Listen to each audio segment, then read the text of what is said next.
ನಮಸ್ಕಾರ. ವಿಶೇಷ ಕಾರ್ಯಕ್ರಮಕ್ಕೆ ಸ್ವಾಗತ. ನಾನು ಹೆಮ್ಕುಮಾರ್.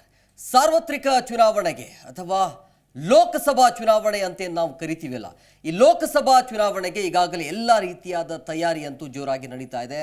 ನಾಮಪತ್ರವನ್ನ ಈಗಾಗಲೇ ಸಲ್ಲಿಕೆ ಮಾಡ್ತಾ ಇದ್ದಾರೆ. ನಾಳೆ ಅದು ಕೊನೆಯ ದಿನಾಂಕ ಇದೆ. ಸೊ ಹಾಗಾಗಿ ಇದರ ಜೊತೆಗೆ ಪ್ರಚಾರ ಕ್ಯಾಂಪೇನ್ ಅಂತೂ ನಿರಂತರವಾಗಿ ನಡೀತಾ ಇದೆ. ಮತದಾರ ಪ್ರಭುಗಳಿಗೆ ಒಂದು ಒಳ್ಳೆಯ ಅವಕಾಶ ಏನು ಅಂತಂದ್ರೆ, ಒಂದು ನಿಮ್ಮ ಹಕ್ಕನ್ನು ಚಲಾಯಿಸೋದಕ್ಕೆ ಸೂಕ್ತ ಅಭ್ಯರ್ಥಿ ಅಥವಾ ವ್ಯಕ್ತಿ ಯಾರಾಗಬೇಕು ಆ ಕ್ಷೇತ್ರದಲ್ಲಿ, ಜೊತೆಗೆ ಭವಿಷ್ಯವನ್ನು ನೋಡಿದಾಗ ದೇಶವನ್ನು ಆಳುವಂತಹ ವ್ಯಕ್ತಿ ಅಥವಾ ದೇಶದ ಪ್ರಧಾನಿ ಯಾರಾಗಬೇಕು ಅನ್ನೋದು ನಿಮಗೆ ಗೊತ್ತಿರುತ್ತೆ. ಸೊ ಹಾಗಾಗಿ ಎರಡು ಹಂತದಲ್ಲಿ ನೀವು ಯೋಚನೆ ಮಾಡಿ ಮತವನ್ನು ಚಲಾಯಿಸಬೇಕಾಗತ್ತೆ. ಸೊ ಹಾಗಾಗಿ ಕ್ಷೇತ್ರದ ಪರಿಚಯ ಹೇಗಿರುತ್ತೆ, ಕ್ಷೇತ್ರದ ಜನ ಏನು ಹೇಳ್ತಾರೆ, ಜೊತೆಗೆ ಹಿಂದೆ ಮಾಡಿರುವಂತಹ ಸಂಸದರ ಸಾಧನೆ ಏನು, ಇವಾಗ ಅಲ್ಲಿನ ರಾಜಕೀಯ ವಾತಾವರಣ ಹೇಗಿದೆ, ಜೊತೆಗೆ ನಿರ್ಣಾಯಕ ಅಂಶಗಳು ಏನು, ಬಹಳ ಮುಖ್ಯವಾಗಿ ಜಾತಿವಾರು ಲೆಕ್ಕಾಚಾರ ಹೇಗಿರುತ್ತೆ, ಎಲ್ಲದರ ಬಗ್ಗೆ ಇವತ್ತಿನ ಕಾರ್ಯಕ್ರಮದಲ್ಲಿ ಚರ್ಚೆ ಮಾಡ್ತೀವಿ. ಇದೇ ಈ ಹೊತ್ತಿನ ವಿಶೇಷ ಕ್ಷೇತ್ರ ಪರಿಚಯ.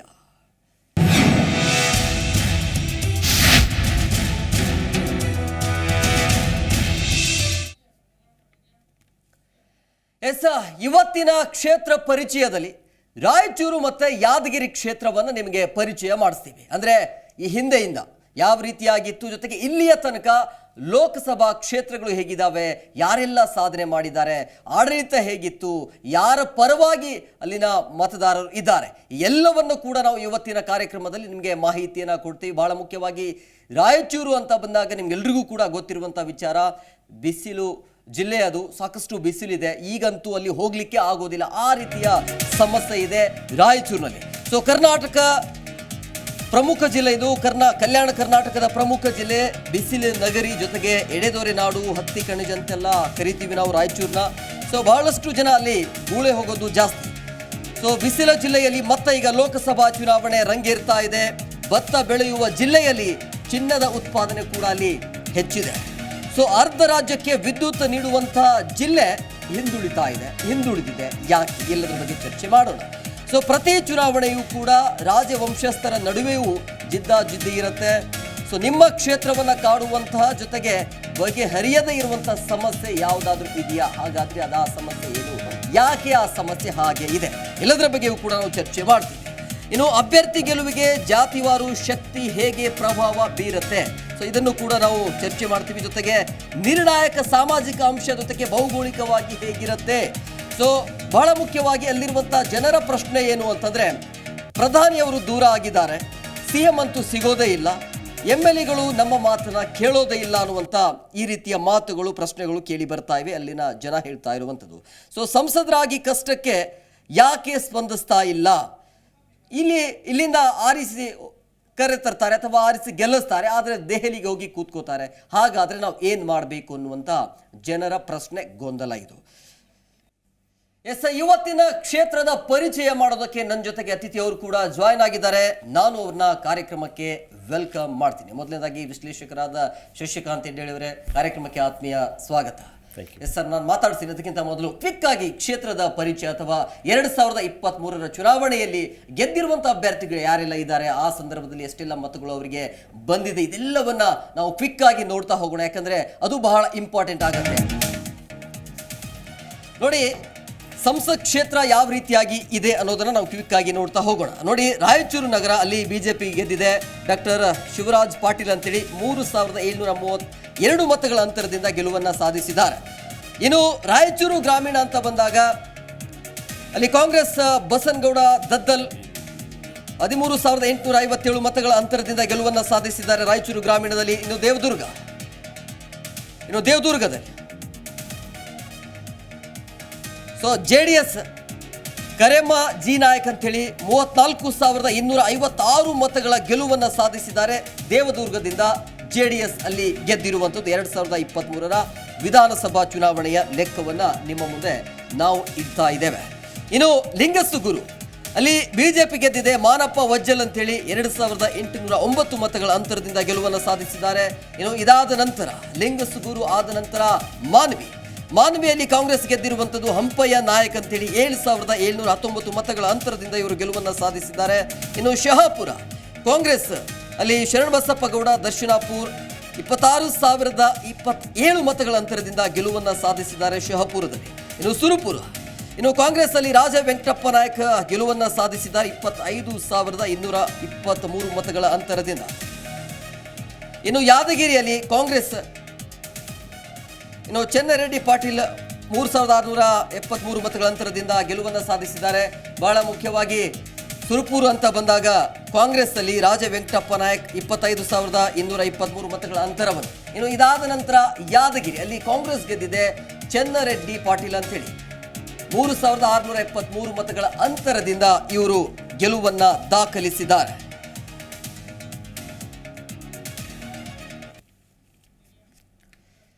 ಸರ್ ನಾವು 2023ರ ನೋಡಿದೀವಿ, ಅಂದರೆ ಚುನಾವಣೆಯ ಫಲಿತಾಂಶ ಯಾವ ರೀತಿಯಾಗಿದೆ, ಅಲ್ಲಿ ಹೇಗೆಲ್ಲ ಗೆದ್ದಿದೆ ಅಂತೇಳಿ ಇದೆಲ್ಲವನ್ನ ಲೆಕ್ಕಾಚಾರ ನೋಡಿದಾಗ ಅಲ್ಲಿ 8 ಅಸೆಂಬ್ಲಿ ಚುನಾವಣೆ ಬರುತ್ತೆ. ಅದರಲ್ಲಿ 5 ಕಾಂಗ್ರೆಸ್ ಗೆದ್ದಿದೆ, 3 ಬಿಜೆಪಿಗೆ ಇದೆ. ಸೊ ಅಲ್ಲಿ ಮೇಲ್ನೋಟಕ್ಕೆ ಕಾಂಗ್ರೆಸ್ಗೆ ಇಲ್ಲಿ ಮೇಲುಗೈ ಇದೆ. ಬಟ್ ಈ ಬಾರಿ ಬ್ರೇಕ್ ಮಾಡುತ್ತಾ ಬಿಜೆಪಿ? ಬಿಜೆಪಿ ಬ್ರೇಕ್ ಮಾಡುವ ಎಲ್ಲ ಚಾನ್ಸಸ್ಗಳು ಇತ್ತು ಅಲ್ಲಿ, ನಮಗೆ ಗೊತ್ತಿರೋ ಹಾಗೆ. ಆದರೆ ಅಲ್ಲಿ ಒಂದು ಸಮಸ್ಯೆ ಏನಂತಂದರೆ ಆ ಬಿ ಜೆ ಪಿ ಪಕ್ಷದೊಳಗಡೆ ಇರತಕ್ಕಂಥ ಸಮಸ್ಯೆ ಅದು. ಈ ಸದ್ಯಕ್ಕೆ ಅಲ್ಲಿ ಇರೋದು ಈಗ ರಾಜ ಅಮರೇಶ್ ನಾಯಕ್ ವರ್ಸಸ್ ಜಿ ಕುಮಾರ್ ನಾಯಕ್ ಅಂತ. ಅವರು IAS ಮಾಜಿ IAS ಆಫೀಸರ್ ಅವರು. ಇವ್ರ ಮಧ್ಯದಲ್ಲಿ ಇದೆ ಅಂತ ಮೇಲ್ನೋಟಕ್ಕೆ ಅನಿಸುತ್ತೆ. ಆದರೆ ನನಗೇನು ಅನಿಸುತ್ತೆ ಅಂತಂದರೆ ಅಲ್ಲಿ ಇರೋದು ಈ ಸದ್ಯಕ್ಕೆ ಸ್ಪರ್ಧೆ ರಾಜ ಅಮರೇಶ್ವರ್ ನಾಯಕ್ ಮತ್ತು BV ನಾಯಕರ ಮಧ್ಯ. ಇವರಿಬ್ಬರು BJP ಅವರು. ಇವರಿಬ್ಬರು ಸಹಿತ ಲೋಕಸಭಾ ಕ್ಷೇತ್ರದ ಟಿಕೆಟ್ಗಾಗಿ ಕಳೆದ 6 ತಿಂಗಳಿಂದಲೂ ಸಹಿತ ಪೈಪೋಟಿ ಅಲ್ಲ, ಅದೊಂಥರ ಯುದ್ಧಕ್ಕೆ ನಿಂತ್ಕೊಂಡ್ಬಿಟ್ಟಿದ್ದಾರೆ ಇಬ್ಬರು. ಈಗಾಗಲೇ ಇರ್ತಕ್ಕಂಥ ಈ ಹಿಂದಿನ MP, ಈಗಿರ್ತಕ್ಕಂಥ ಹಾಲಿ MP ಯಾರು? ಅಮರೇಶ್ ನಾಯಕ್ ಅವರು. ಅಮರೇಶ್ ನಾಯಕ್ ಅವ್ರು ಏನು ಮಾಡಿದರು ಅಂದರೆ ಅವರಿಗೆ ಟಿಕೆಟ್ ಸಿಕ್ಕೋದಿಲ್ಲ ಅಂತ ಗೊತ್ತಾಯಿತು. ಗೊತ್ತಾದ ತಕ್ಷಣ ಅವ್ರು ಮಾಡಿದ ಕೆಲಸ ಏನು ಹೇಳಿ ನಿಮಗೆ, ಪಾರ್ಟಿ ಆಫೀಸಿಗೆ ಬೀಗ ಹಾಕಿದರು. ಅಲ್ಲಿರ್ತಕ್ಕಂಥ ಎಲ್ಲ ಫರ್ನಿಚರ್ಸ್ಗಳನ್ನ ಲಿಸ್ಟ್ ಮಾಡಿದರು. ಅವುಗಳನ್ನ ವಾಟ್ಸಾಪಲ್ಲಿ ಆ ಲಿಸ್ಟನ್ನು ತಂದು ಪಾರ್ಟಿ ಕಳಿಸಿದರು. ಅದ್ರ ಜೊತೆಗೆ ಪ್ರೆಸ್ ರಿಲೀಸ್ ಮಾಡಿದರು. ಅಂದರೆ ಅವರಿಗೆ ಟಿಕೆಟ್ ಸಿಕ್ಕಲ್ಲ ಅಂದ ತಕ್ಷಣ ಕೋಪ ಬಂದ್ಬಿಡ್ತು. ಅದಕ್ಕೆ ಪಾರ್ಟಿ ಆಫೀಸ್ಗೆ ಬೀಗ ಹಾಕಿದಂಥವ್ರು ಅವರು. ಆವಾಗ ಏನಾಯಿತು, BV ನಾಯಕರು ನಮಗೆ ಟಿಕೆಟ್ ಸಿಕ್ಕತ್ತೆ ಅಂತ ಅವ್ರ ಅಭಿಮಾನಿಗಳಿಗೆ ಖುಷಿ ಆಗೋಗ್ಬಿಡ್ತು. ಆಮೇಲೆ ಏನಾಯಿತು, BV ನಾಯಕರು, ಯಾಕಂದರೆ BV ನಾಯಕರು ಇದ್ದಾರಲ್ಲ ಇವರು ಆ್ಯಕ್ಚುಲಿ ಕಾಂಗ್ರೆಸ್ನವರು, ಕಾಂಗ್ರೆಸ್ಸಿನಿಂದ BJPಗೆ ಹೋದರು ಕಳೆದ ಸರ್ತಿ. ಮಾನ್ವಿಯಲ್ಲಿ ಎಲೆಕ್ಷನ್ ನಿಂತ್ಕೊಂಡ್ರು. ಯಾಕಂದರೆ ಈ ಹಿಂದೆ ಅವರು ಸಂಸದರಾಗಿರ್ತಕ್ಕಂಥವ್ರು. ಅವರು ಮತ್ತೆ 2023ರಲ್ಲಿ ನಡೆದಂಥ ವಿಧಾನಸಭೆಯ ಚುನಾವಣೆಯಲ್ಲಿ ಮತ್ತೆ ಮಾನ್ವಿ ಶಾಸಕರಾಗಲಿಕ್ಕೆ ಪ್ರಯತ್ನ ಮಾಡಿದರು. ಆದರೆ ಜನರು ಅವರನ್ನು ಸೋಲಿಸಿದರು. ಈಗ ಅಲ್ಲೇ ಒಂದು ಸಿಂಪತಿ ಕ್ರಿಯೇಟ್ ಆಗ್ಬಿಡ್ತು. ಇದರ ಹಿಂದುಗಡೆಗೆ MP ಸೀಟ್ ಸೋತಿದ್ರು. ಅದೇ ರೀತಿಯಲ್ಲಿ ಇವರು ವಿಧಾನಸಭೆಯಲ್ಲಿಯೂ ಸಹಿತ ಸೋತರು. ಅದ ಸೋಲಿನ ಒಂದು ಸಿಂಪತಿ ಇದೆಯಲ್ವಾ, ಜನರಲ್ಲಿರ್ತಾರೆ ಎಲ್ಲರೂ ಸೋತಿದ್ದಾರಂತ, ಅದು BJP ಒಳಗಡೆ ಇತ್ತು. ಆದ್ದರಿಂದ ಈ ಸರ್ತಿ ಇವ್ರಿಗೆ ಕೊಡಬೇಕು ಅಂತ ಒಂದು ಬಳಗ. ಇನ್ನೊಂದು ಬಳಗ ಏನಂತಂದರೆ, ಇವರು ಏನ್ರಿ ಇವರು ವಲಸೆ ಬಂದಿರೋರು ಕಾಂಗ್ರೆಸ್ಸಿಂದ ಅಂತ ಅವರು. ಸೊ ಇವು ಎರಡರ ಕಿತ್ತಾಟದ ಮಧ್ಯದಲ್ಲಿ ಇವರು ಒಂದು ದೊಡ್ಡ ಸಭೆ ಮಾಡ್ತಾರೆ BV ನಾಯಕರು ತಮ್ಮ ಬೆಂಬಲಿಗರದು. ಅಲ್ಲಿ ಒಂದು ದೊಡ್ಡ ಹೈಡ್ರಾಮಾ ಆಗೋಗ್ಬಿಡುತ್ತೆ. ಏನು ಹೈಡ್ರಾಮಾ ಆಗುತ್ತೆ ಅಂದರೆ ಅಲ್ಲಿರ್ತಕ್ಕಂಥ ಬೆಂಬಲಿಗರು ಪೆಟ್ರೋಲ್ ಸುರಿಕೊಂಡು ಬೆಂಕಿ ಹಚ್ಕೊಳ್ಳೋಕೆ ಪ್ರಯತ್ನ ಮಾಡ್ತಾರೆ. ಇವ್ರಿಗೆ ನೀವು ಟಿಕೆಟ್ ಕೊಡಲೇಬೇಕು ಅಂತ ಒತ್ತಡ ಹೇರಲಿಕ್ಕೆ. ಅದು ಒಂದು ದೊಡ್ಡ ಸೆನ್ಸೇಷನ್ ಕ್ರಿಯೇಟ್ ಮಾಡುತ್ತೆ. ಸೊ ಆದ್ದರಿಂದ ಇವಾಗಲೂ ಸಹಿತ ಈ ನಾಯಕ್ ಇದೆಯಲ್ವಾ, ಅಮರೇಶ್ ನಾಯಕ್ ಮತ್ತು BV ನಾಯಕ್, ಇವ್ರ ಮಧ್ಯದಲ್ಲಿರ್ತಕ್ಕಂಥ ಈ ಒಂದು ಒಳಬಂಡಾಯ ಇದೆಯಲ್ಲ, ಆ ಅಸಹನೆ ಇದೆಯಲ್ಲ, ಅದು ಏನಾದರೂ ಕೆಲಸ ಮಾಡಿದರೆ ನಿಜಕ್ಕೂ ಸಹಿತ ಅಲ್ಲಿ BJP ಸೋಲುತ್ತೆ. ಅಕಸ್ಮಾತ್ BV ನಾಯಕ್ ಮತ್ತು ಅವರ ಎಲ್ಲ ಬೆಂಬಲಿಗರು ಸಹಿತ ಪ್ರಯತ್ನ ಮಾಡಿ ಒಬ್ರಿಗೊಬ್ಬರು ಬೆಂಬಲಿಸಿ ಅಲ್ಲಿ ನಿಜಕ್ಕೂ ಸಹಿತ ತಳಮಟ್ಟದಲ್ಲಿ ಸಂಘಟನೆಯನ್ನು ಮಾಡಿದರೆ ಅಲ್ಲಿ BJP ಗೆಲ್ಲುವ ಚಾನ್ಸಸ್ ಇದೆ. ಅದರ ಅರ್ಥ ಏನಂದರೆ BJP ಸೋತ್ರೆ ಅದು BJPಯಿಂದಲೇ, BJP ಗೆದ್ದರೆ ಅದು ಅಲ್ಲಿರ್ತಕ್ಕಂಥವ್ರಿಂದಲೇ, ಅದು ಕಾಂಗ್ರೆಸ್ನಿಂದ ಅಲ್ಲ. ಸೊ ಇದು ಇದೆ. ಆದ್ದರಿಂದ ಒಳಬಂಡಾಯ ಇದೆಲ್ಲ ಬಹಳ ಪ್ರಬಲವಾಗಿದೆ. ಅದು ಯಾವಾಗಲೂ ಸ್ಫೋಟ ಆಗಲಿಕ್ಕೆ ಕಾಯ್ತಾ ಇದೆ. ಸದ್ಯಕ್ಕೆ ಕಂಟ್ರೋಲಲ್ಲಿ ಇದೆ. ಇವಾಗ ಕಂಟ್ರೋಲ್ ಅಂದರೆ ಮೇಲ್ಮಟ್ಟದಲ್ಲಿ ಮಾತ್ರ, ಅದು ಬೂದಿ ಮೆಚ್ಚದ ಕೆಂಡದ ಹಾಗಿದೆ. ಅದು ಯಾವಾಗ ಹೊರಗಡೆ ಬರುತ್ತೋ ಗೊತ್ತಿಲ್ಲ. ಆದರೆ ಇವಾಗ ಏನಾಗುತ್ತೆ, ಈಗ ಯಾರು ಮಾತಾಡೋದಿಲ್ಲ ಇವಾಗ. ಅದೆಲ್ಲವೂ ಸಹಿತ 100% ಇವ್ರನ್ನ ಸೋಲಿಸ್ಬೇಕಂತ ಅವ್ರು ಪ್ರಯತ್ನ ಮಾಡೇ ಮಾಡ್ತಾರೆ. ಅವ್ರ ಬೆಂಬಲಿಗರು ಕುದಿತಾ ಇದ್ದಾರೆ. ಇದು BJPಯ ಪರಿಸ್ಥಿತಿ. ಇದಕ್ಕೂ ವ್ಯತಿರಿಕ್ತವಾಗಿ ಕಾಂಗ್ರೆಸ್ನವ್ರದ್ದು ಇದೆ. ಅದನ್ನ ಏನಂದ್ರೆ ಇವಾಗ ಹೇಳ್ತೀನಿ ನಾನು ನಿಮಗೆ. ಮಾತಾಡೋಣ. ಓಕೆ ಎಸ್, ಹಾಗಾದ್ರೆ 2023 ವಿಧಾನಸಭೆಯ ಮತವಾರು ಹೇಗಿದೆ ಅಂದ್ರೆ ಬಹಳ ಮುಖ್ಯವಾಗಿ ಶೇಕಡವಾರು ಮತ ಎಷ್ಟು ಬಂದಿದೆ, BJP ಆಗಿರ್ಬೋದು, ಕಾಂಗ್ರೆಸ್ ಮತ್ತೆ JDSಗೆ ಎಷ್ಟಿದೆ ಶೇಕಡವಾರು ಮತವನ್ನು ಕ್ವಿಕ್ ಆಗಿ ನಾವು ನೋಡ್ತಾ ಹೋಗೋಣ. ನೋಡಿ, ಕಾಂಗ್ರೆಸ್ಗೆ ಆ ಸಂದರ್ಭದಲ್ಲಿ ಅಂದ್ರೆ 2023ರಲ್ಲಿ 40.71% ಕಾಂಗ್ರೆಸ್ಗೆ ಶೇರ್ ಆಗಿದೆ ಮತಗಳು. ಇನ್ನು BJPಗೆ 40.31% BJPಗೆ ಮತಗಳು ಶೇರ್ ಆಗಿರುವಂಥದ್ದು, ಮತಗಳನ್ನು ಹಾಕಿದ್ದಾರೆ. ಇನ್ನು JDS ಅಂತ ಬಂದಾಗ ಹತ್ತತ್ರ 19%, 18.97 ಅಂದರೆ 19 ಬರುತ್ತೆ. ಸೊ ಒಟ್ಟು 8 ಕ್ಷೇತ್ರಗಳ ಸರಾಸರಿ ಮತದಾನ ಇದು. ಅಂದರೆ ಆಲ್ಮೋಸ್ಟ್ ಆಲಲ್ಲಿ ಸಮ ಇದೆ. ಶೇಕಡವಾರು ಮತವನ್ನು ನೋಡಿದಾಗ ಕಾಂಗ್ರೆಸ್ ಮತ್ತು BJPಗೆ, ಇಲ್ಲಿ JDSಗೆ ಸಹಜವಾಗಿ ಅಷ್ಟೊಂದು ಮತಗಳು ಅಲ್ಲಿ ಬಿದ್ದಿಲ್ಲ. ಅಂದರೆ JDS ಕಡೆಯಿಂದ ಕರಿಯಮ್ಮ ಅಂತೇಳಿ ಅವರು ದೇವದುರ್ಗದಿಂದ ಅವರು ಕೂಡ ಅಲ್ಲಿ ಗೆಲುವನ್ನು ದಾಖಲಿಸಿದ್ದಾರೆ. ಇದು 2023ರ ಶೇಕಡವಾರು ಮತವನ್ನು ನಾವು ನೋಡ್ತಾ ಇದ್ದೇವೆ.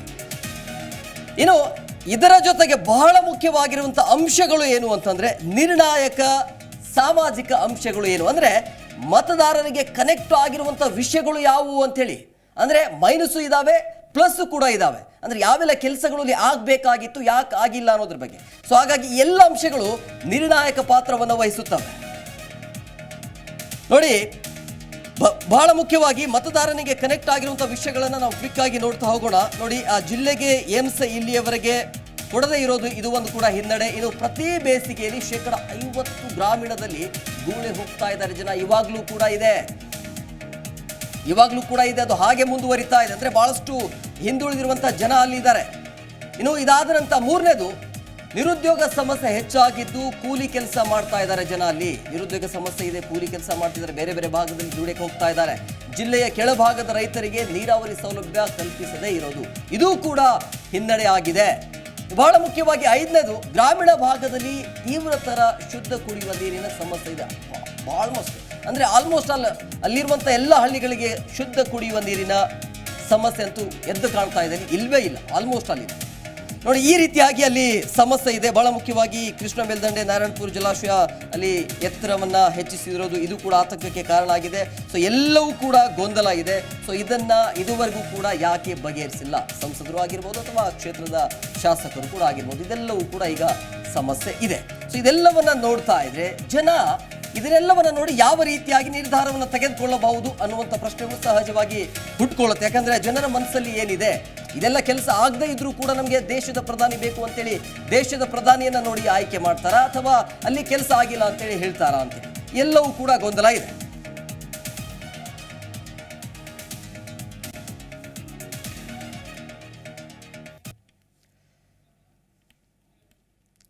ಎಸ್ ಸರ್, ನಾವು ನೋಡಿದ್ದೀವಿ ಈಗ ಈ ಹಿನ್ನೆಲೆ ನೋಡಿದಾಗ ಅಂದರೆ ಎಲ್ಲೆಲ್ಲಿ ಸಮಸ್ಯೆ ಇದೆ, ಇವಾಗಲೂ ಕೂಡ ಸಮಸ್ಯೆ ಅಂದರೆ ಭಾಳಷ್ಟು ಜನ ಗೂಳೆ ಹೋಗ್ತಿದ್ದಾರೆ, ಸಮಸ್ಯೆ ಇದೆ, ಇವಾಗಲೂ ಕೂಡ ದುಡಿಯಕ್ಕೆ ಹೋಗ್ತಿದ್ದಾರೆ. ಭಾಳ ಮುಖ್ಯವಾಗಿ ಅಲ್ಲಿ ಶುದ್ಧ ಕುಡಿಯುವ ನೀರಿನ ಸಾಕಷ್ಟು ಸಮಸ್ಯೆ ಇದೆ, ಇದುವರೆಗೂ ಕೂಡ ಇಲ್ಲ. ಆಲ್ಮೋಸ್ಟ್ ಅಲ್ಲಿ ರಾಯಚೂರು ಜಿಲ್ಲೆಯಲ್ಲಿ ಭಾಳ ವಿರಳ ಸರ್. ಸೊ ಇದೆಲ್ಲವನ್ನು ನೋಡಿದಾಗ ಜೊತೆಗೆ ಅರ್ಧ ರಾಜ್ಯಕ್ಕೆ ವಿದ್ಯುತ್ ಕೊಟ್ಟಿರುವಂಥ ಜಿಲ್ಲೆ ಇದು, ಆದರೂ ಕೂಡ ಹಿಂದುಳಿದಿದೆ. ಏನಕ್ಕೆ? ಚಿನ್ನ ಉತ್ಪಾದನೆ ಮಾಡುವಂಥ ಜಿಲ್ಲೆ, ವಿದ್ಯುತ್ ಉತ್ಪಾದನೆ ಮಾಡುವ ಜಿಲ್ಲೆ, ಅಲ್ಲಿಂದ ಉತ್ಪಾದನೆ ಎಲ್ಲ ಕಡೆನೂ ಪ್ರಯೋಜನಕ್ಕೆ ಬರುತ್ತೆ. ಅಲ್ಲಿರ್ತಕ್ಕಂಥವರು ಮಾತ್ರ ಶಾಪಗ್ರಸ್ತರಾಗಿದ್ದಾರೆ. ನಿಮಗೆ ಗೊತ್ತಿದೆಯಲ್ಲೋ ಗೊತ್ತಿಲ್ಲ, ಅಲ್ಲಿರ್ತಕ್ಕಂಥ ಸಾಕ್ಷರತಾ ಪ್ರಮಾಣ ಎಷ್ಟು ಗೊತ್ತಾ ನಿಮಗೆ? ಎಲ್ಲ ಕಡೆ ಸಾಕ್ಷರತೆ ಆಗಬೇಕು ಅಂತ ಹೇಳ್ಬಿಟ್ಟು ಅಭಿಯಾನ ನಡೀತಾ ಇದ್ದರೆ ಇವತ್ತವರೆಗೂ ಅಲ್ಲಿರ್ತಕ್ಕಂಥ ಸಾಕ್ಷರರು ಬರೀ 48% ಜನ, ಇನ್ನೂ 52% ಜನ ಅನಕ್ಷರಸ್ಥರಿದ್ದಾರಲ್ಲೇ. ಅಂದರೆ ಅಲ್ಲಿ ಶಿಕ್ಷಣ ಅನ್ನೋದಿದೆಯಲ್ಲ ಬಹಳ ಪ್ರಾಮುಖ್ಯತೆಯನ್ನು ಪಡೆದಿಲ್ಲ ಅಲ್ಲಿ ಏನು ಅಂತಂದರೆ ಶಾಲೆಗೆ ಹೋಗೋಕ್ಕಿಂತ ಮುಂಚೆ ಅಲ್ಲಿರ್ತಕ್ಕಂಥವ್ರನ್ನೆಲ್ಲರೂ ಸಹಿತ ಕೂಲಿ ಕೆಲಸ ಕಳಿಸ್ತಾರೆ, ನೀವು ಹೇಳಿದ ಹಾಗೆ ಗುಳೆ ಕಳಿಸ್ತಾರೆ. ಅಲ್ಲಿ ಅದಕ್ಕೆ ಬಹಳ ಮಹತ್ವವನ್ನು ಯಾವ ಜನಪ್ರತಿನಿಧಿಗಳು ಕೊಟ್ಟಿಲ್ಲ. ಅಲ್ಲಿ ಶೈಕ್ಷಣಿಕವಾಗಿ ಅಲ್ಲಿ ಯಾವುದೂ ಮುಂದುವರೆದಿಲ್ಲ. ಇಂಥ ಒಂದು ಅತ್ಯಂತ ಹಿಂದುಳಿದ ರಾಜ್ಯ ಯಾವುದಾದ್ರೂ ಇದ್ದರೆ, ಅದು ಜಿಲ್ಲೆ ಯಾವುದಾದ್ರೂ ಇದ್ದರೆ ಅದು ಯಾದಗಿರಿ ಮತ್ತು ರಾಯಚೂರು. ಯಾದಗಿರಿ ಮತ್ತು ರಾಯಚೂರನ್ನ ಎಲ್ಲ ವಿಧಾನಸಭಾ ಕ್ಷೇತ್ರಗಳನ್ನು ಸೇರಿಸಿ ಇವಾಗ ಅದು ಒಂದು ರಾಯಚೂರು ಲೋಕಸಭಾ ಮತಕ್ಷೇತ್ರ ಆಗಿದೆ. ಸೊ ಇಲ್ಲಿ ಯಾರು ಹೋಗಿದೆ, ಅಲ್ಲಿ 8 ವಿಧಾನಸಭಾ ಕ್ಷೇತ್ರಗಳಿದಾವಲ್ಲ, 8 ಶಾಸಕರು ಇರ್ತಾರಲ್ವಾ, ಇಲ್ಲಿವರೆಗೂ ಬಂದಿರತಕ್ಕಂಥ ಈ ಶಾಸಕರು ಏನು ಮಾಡಿದರು? ಇಲ್ಲಿವರೆಗೂ ಬಂದಿರತಕ್ಕಂಥ ಲೋಕಸಭೆಯ MP ಗಳು ಏನು ಮಾಡಿದರು? ಅಲ್ಲಿರ್ತಕ್ಕಂಥ ನಾಯಕರು, ಈ ನಾಯಕಿಲ್ಲ ಆ ನಾಯಕರು, ಈ ಬರೀ ನಾಯಕರ ಗದ್ದಲ ಅಲ್ಲಿರೋದು ಹೇಳ್ತೀನಿ ಕೇಳಿ. ಕಲ್ಯಾಣ ಕರ್ನಾಟಕ ಇದೆಲ್ಲ ಕುಟುಂಬ ರಾಜಕಾರಣ ಮತ್ತು ಜಾತಿಯ ರಾಜಕಾರಣವೇ ಅಲ್ಲಿ ಬಹಳ ಪ್ರಬಲವಾದದ್ದು. ಇವೆರಡನ್ನು ಬಿಟ್ಟು ಅಲ್ಲಿ ನಡೆಯೋದೇ ಇಲ್ಲ. ಸೊ ಈ ಜಾತಿ ರಾಜಕಾರಣ ಎಲ್ಲ ಕಡೆಗೂ ಇರುತ್ತೆ, ಇಲ್ಲಿ ಕುಟುಂಬ ರಾಜಕಾರಣವೂ ಅಲ್ಲೇ ಇದೆ. ಸೊ ಇಂಥ ಸಂದರ್ಭದಲ್ಲಿ ಅಲ್ಲಿರ್ತಕ್ಕಂಥ ಜನ ನಮಗೊಬ್ಬ ಪ್ರತಿನಿಧಿ ಇದ್ದಾನೆ ಅಂತ ಜ್ಞಾಪಿಸ್ಕೊಳ್ಳೋದೇ ಚುನಾವಣೆ ಬಂದಾಗ. ಅಲ್ಲಿವರೆಗೂ ಅಲ್ಲಿ ಹೋಗ್ಬಿಟ್ಟು ನಮ್ಮ ಹಕ್ಕನ್ನು ಕೇಳೋದಿಲ್ಲ ಅವರು, ನಮಗಿಂಥದ್ದು ಬೇಕು ಅಂತ ಕೇಳೋದಿಲ್ಲ. ಬರಗಾಲ ಪ್ರದೇಶ, ಬಿಸಿಲಿನ ನಾಡು, ಬಿಸಿಲಿನಿಂದ ಅಲ್ಲಿ ಜನ ಬಳಲಿ ಬೆಂಡಾಗಿ ಹೋಗಿದ್ದಾರೆ. ಅಲ್ಲಿ ಜನರಿಗೆ ಬಹುಶಃ ರಾಯಚೂರು ಅಂದ್ರೆ ರಾಜನ ಊರು ಅಂತಲೂ ಕೂಡ ಅಲ್ಲಿ ಕರೀತಾರೆ ಜನ ಕೆಲವು. ಇಲ್ಲ ಸರ್, ಈ ರಾಯಚೂರು ಬುಡಕಟ್ಟು ರಾಜರು ಇರ್ತಕ್ಕಂಥದ್ದಲ್ಲಿ, ಅಲ್ಲೇನು ದೊಡ್ಡ ಮಹಾರಾಜರು ಇದ್ದಂಥ ದೇಶ ಅಲ್ಲ ಅದು, ಜಿಲ್ಲೆ ಅಲ್ಲ ಅದು. ಬುಡಕಟ್ಟು ಜನ, ಸಣ್ಣ ಪಣ್ಣ ಪಾಳೆ ಪಗಡಗಳು ಇರ್ತಕ್ಕಂಥದ್ದು. ಈ ನಾಯಕರು ಅಂತ ಹೇಳ್ತಿದಾರಲ್ಲ, ಇವರೆಲ್ಲ ಇದ್ದು ಅಲ್ಲಿ ಆಳಿದಂಥವ್ರು. ಸೊ ಅವ್ರದೇ ವಂಶಸ್ಥರು ಇವಾಗ ಬಡ್ದಾಡ್ತಾ ಇದ್ದಾರೆ ಈ ಚುನಾವಣೆಗೋಸ್ಕರ. ಆದರೆ ಚುನಾವಣೆಗೆ ಕೊಟ್ಟಂಥ ಮಹತ್ವವನ್ನು, ಅಲ್ಲಿರ್ತಕ್ಕಂಥ ಅಭಿವೃದ್ಧಿಗೆ ಕೊಟ್ಟಿದ್ದರೆ, ಅಲ್ಲಿರ್ತಕ್ಕಂಥ ಜನರಿಗೆ ಕನಿಷ್ಠ ಸೌಲಭ್ಯಗಳನ್ನು ಕೊಟ್ಟಿದ್ದರೆ, ಶಿಕ್ಷಣ ಮತ್ತು ಆರೋಗ್ಯದತ್ತ ಗಮನ ಕೊಟ್ಟಿದ್ದರೆ ನಿಜಕ್ಕೂ ಸಹಿತ ಅದೂ ಸಹಿತ ಒಂದು ಸ್ವಲ್ಪ ಅಭಿವೃದ್ಧಿ ಹೊಂದಬಹುದಾಗಿತ್ತು. ಆದರೆ ಯಾಕಾಗಿಲ್ಲ? ಕಲ್ಯಾಣ ಕರ್ನಾಟಕದಲ್ಲಿ 397 ಯಾವುದದು 387 ಇದರಲ್ಲಿ ಬರುತ್ತೆ. ಅದು ಅಂದರೆ ಕೇಂದ್ರ ಸರ್ಕಾರದ ವಿಶೇಷವಾದಂಥ ಸುಪರ್ದಿಯಲ್ಲಿದೆ. ಅದು ಅಲ್ಲಿರ್ತಕ್ಕಂಥದ್ದು ಏನಾದರೂ ಹೆಚ್ಚು ಅನುದಾನಗಳನ್ನು ಕೊಡಬೇಕು ಅಂತಿದೆ. ಕಲಬುರಗಿ, ರಾಯಚೂರು, ಯಾದಗಿರಿ ಎಲ್ಲದಕ್ಕೂ ಸಹಿತ ಕೇಂದ್ರ ಸರ್ಕಾರದಿಂದ ವಿಶೇಷ ಅನುದಾನ ಬರುತ್ತೆ. ಅತ್ಯಂತ ಹಿಂದುಳಿದ ಪ್ರದೇಶ ಅಂತ ಅನುದಾನವನ್ನು ತೆಗೆದುಕೊಳ್ಳುವುದರಲ್ಲಿಯೂ ಇವರು ಹಿಂದಿದ್ದಾರೆ. ಬಂದ ಅನುದಾನವನ್ನು ಸಮರ್ಥವಾಗಿ ಬಳಸುವುದರಲ್ಲೂ ಹಿಂದಿದ್ದಾರೆ. ಗೊತ್ತಿಲ್ಲಲ್ಲ ಅಂದ್ರೆ ಇವರಿಗೆ ಬರ್ತಾ ಇದೆ, ಎಷ್ಟು ಅನುದಾನ ಬರಬೇಕು ಅನ್ನೋದೇ ಜನರಿಗೆ ಮಾಹಿತಿ ಇಲ್ಲ. ಜನಪ್ರತಿನಿಧಿಗಳಿಗೆ ಗೊತ್ತಿದೆ, ಹೌದು, ಅಲ್ಲಿರ್ತಕ್ಕಂಥ ಅಧಿಕಾರಿಗಳಿಗೆ ಗೊತ್ತಿದೆ, ಪ್ರತಿಯೊಬ್ಬರು ಗೊತ್ತಿದೆ. ಅದನ್ನು ಯಾವುದಕ್ಕೆ ಬಳಸಬೇಕು ಅಂತ ಗೊತ್ತಾಗಬೇಕಲ್ವಾ? ಅದು ಜನರಿಗೆ ಗೊತ್ತಿಲ್ಲ. ಅದ್ರ ಅರ್ಥ ಏನಂತಂದ್ರೆ ಇವ್ರು ಯಾಕೆ ಓಟ್ ಹಾಕಬೇಕು? ಹೌದು, ಇವ್ರು ತಿಳ್ಕೋಬೇಕು. ಯೋಚನೆ ಮಾಡಿ ನೀವು. ಮಾತಾಡೋಣ. ನಮ್ಮ ಜೊತೆಗೆ ನಮ್ಮ ರಿಪೋರ್ಟರ್ ಸಿಗ್ತಾ ಇದ್ದಾರೆ, ಅಂದ್ರೆ ಅಲ್ಲಿಂದಲೇ ಮಾಹಿತಿ ನೀಡ್ತಾರೆ ರಾಯಚೂರಿನಿಂದ. ಈ ಬಗ್ಗೆ ಮಾಹಿತಿಯನ್ನ ನೀಡ್ತಾರೆ ನಮ್ಮ ಪ್ರತಿನಿಧಿ ಅನಿಲ್ ಕುಮಾರ್.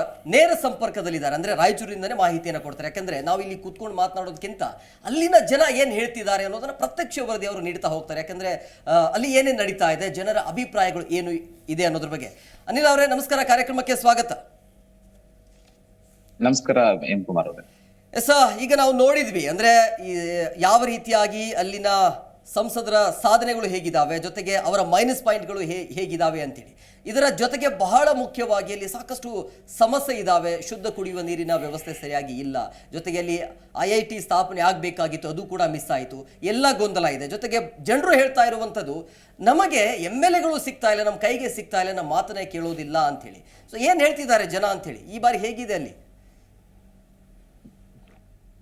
ಎಂ ಕುಮಾರ್, ನಿಜವಾಗ್ಲೂ ಏನು ರಾಯಚೂರು ಜಿಲ್ಲೆಯ ಒಂದು ರೀತಿಯಾಗಿ ರಾಜಕೀಯದ ವಲಯದಲ್ಲಿ ನೋಡೋದಾದರೆ ಚುನಾವಣೆ ಸಂದರ್ಭದಲ್ಲಿ ಮಾತ್ರ ಜನರ ಮುಂದೆ ಮಾತ್ರ ಈ ಶಾಸಕರಾಗ್ಲಿ ಮತ್ತೆ ಸಂಸದರಾಗ್ಲಿ ಹೋಗ್ತಾ ಇರುವಂತ ಪರಿಸ್ಥಿತಿ ಎದುರಾಗಿರುವಂತದ್ದು. ಏನು ಇವತ್ತು ನೇರವಾಗಿ ನಾವು ಮೊನ್ನೆ ಜನಮತ ಕಾರ್ಯಕ್ರಮದಲ್ಲಿ ನೇರವಾಗಿ ಸಂದರ್ಭದಲ್ಲಿ ನೋಡಿದಾಗ ನೇರವಾಗಿ ಅಲ್ಲಿರುವಂತ ಜನರು ಹೇಳ್ತಾ ಇರುವಂತದ್ದು, ನಮಗೆ ಹೊಸ ಮುಖಗಳನ್ನ ನೀಡಿ, ಹೊಸ ಅಭ್ಯರ್ಥಿಗಳನ್ನ ನೀಡಿದ್ರೆ ಮಾತ್ರ ನಾವು ಲೋಕಸಭೆಗೆ ಆಸೆ ತರುವಂತ ಕೆಲಸ ಮಾಡ್ತೀವಿ. ಆದ್ರೆ ಮೋದಿ ಅವರ ಮುಖ ನೋಡ್ಕೊಂಡು ಇವತ್ತು ಬಿಜೆಪಿಗೆ ಓಟ್ ಹಾಕುವಂತ ಕೆಲಸ ಆಗಿರುವಂತದ್ದು. ಆದ್ರೆ ಜಿಲ್ಲೆಯಲ್ಲಿ ಮಾತ್ರ ಯಾವುದೇ ರೀತಿಯಾದಂತ ಅಭಿವೃದ್ಧಿಗೆ ಕಾಣ್ತಾ ಇಲ್ಲ ಅಂತೇಳಿ ಜನರು ಒಂದು ಜನಮತದಲ್ಲಿ ತಮ್ಮ ಅಭಿಪ್ರಾಯಗಳನ್ನು ಹೇಳ್ಕೊಂಡಿರುವಂತದ್ದು ಎಂ ಕುಮಾರ್. ಯಾಕಂತಂದ್ರೆ ಸಾಕಷ್ಟು ಸಮಸ್ಯೆಗಳು ಇದ್ರೂ ಕೂಡ ಇಲ್ಲಿ ನೀರಿನ ಸಮಸ್ಯೆ ಸಾಕಷ್ಟು ಇರುವಂತದ್ದು. ಒಂದು ಕಡೆ ಹಳ್ಳಿಗಳಲ್ಲಿ ಶುದ್ಧ ಕುಡಿಯುವ ನೀರು, 2 ನದಿಗಳು ಇದ್ರೂ ಕೂಡ ಶುದ್ಧ ಕುಡಿಯುವ ನೀರು ಕೊಡುವಲ್ಲಿ ಕೂಡ ಇಲ್ಲಿರುವಂತಹ ಸರ್ಕಾರಗಳು ಮತ್ತೆ ಇಲ್ಲಿ ಅಧಿಕಾರಿಗಳು ಸಂಪೂರ್ಣವಾಗಿ ನಿರ್ಲಕ್ಷ್ಯ ಹೊಂದಿರುವಂತದ್ದು.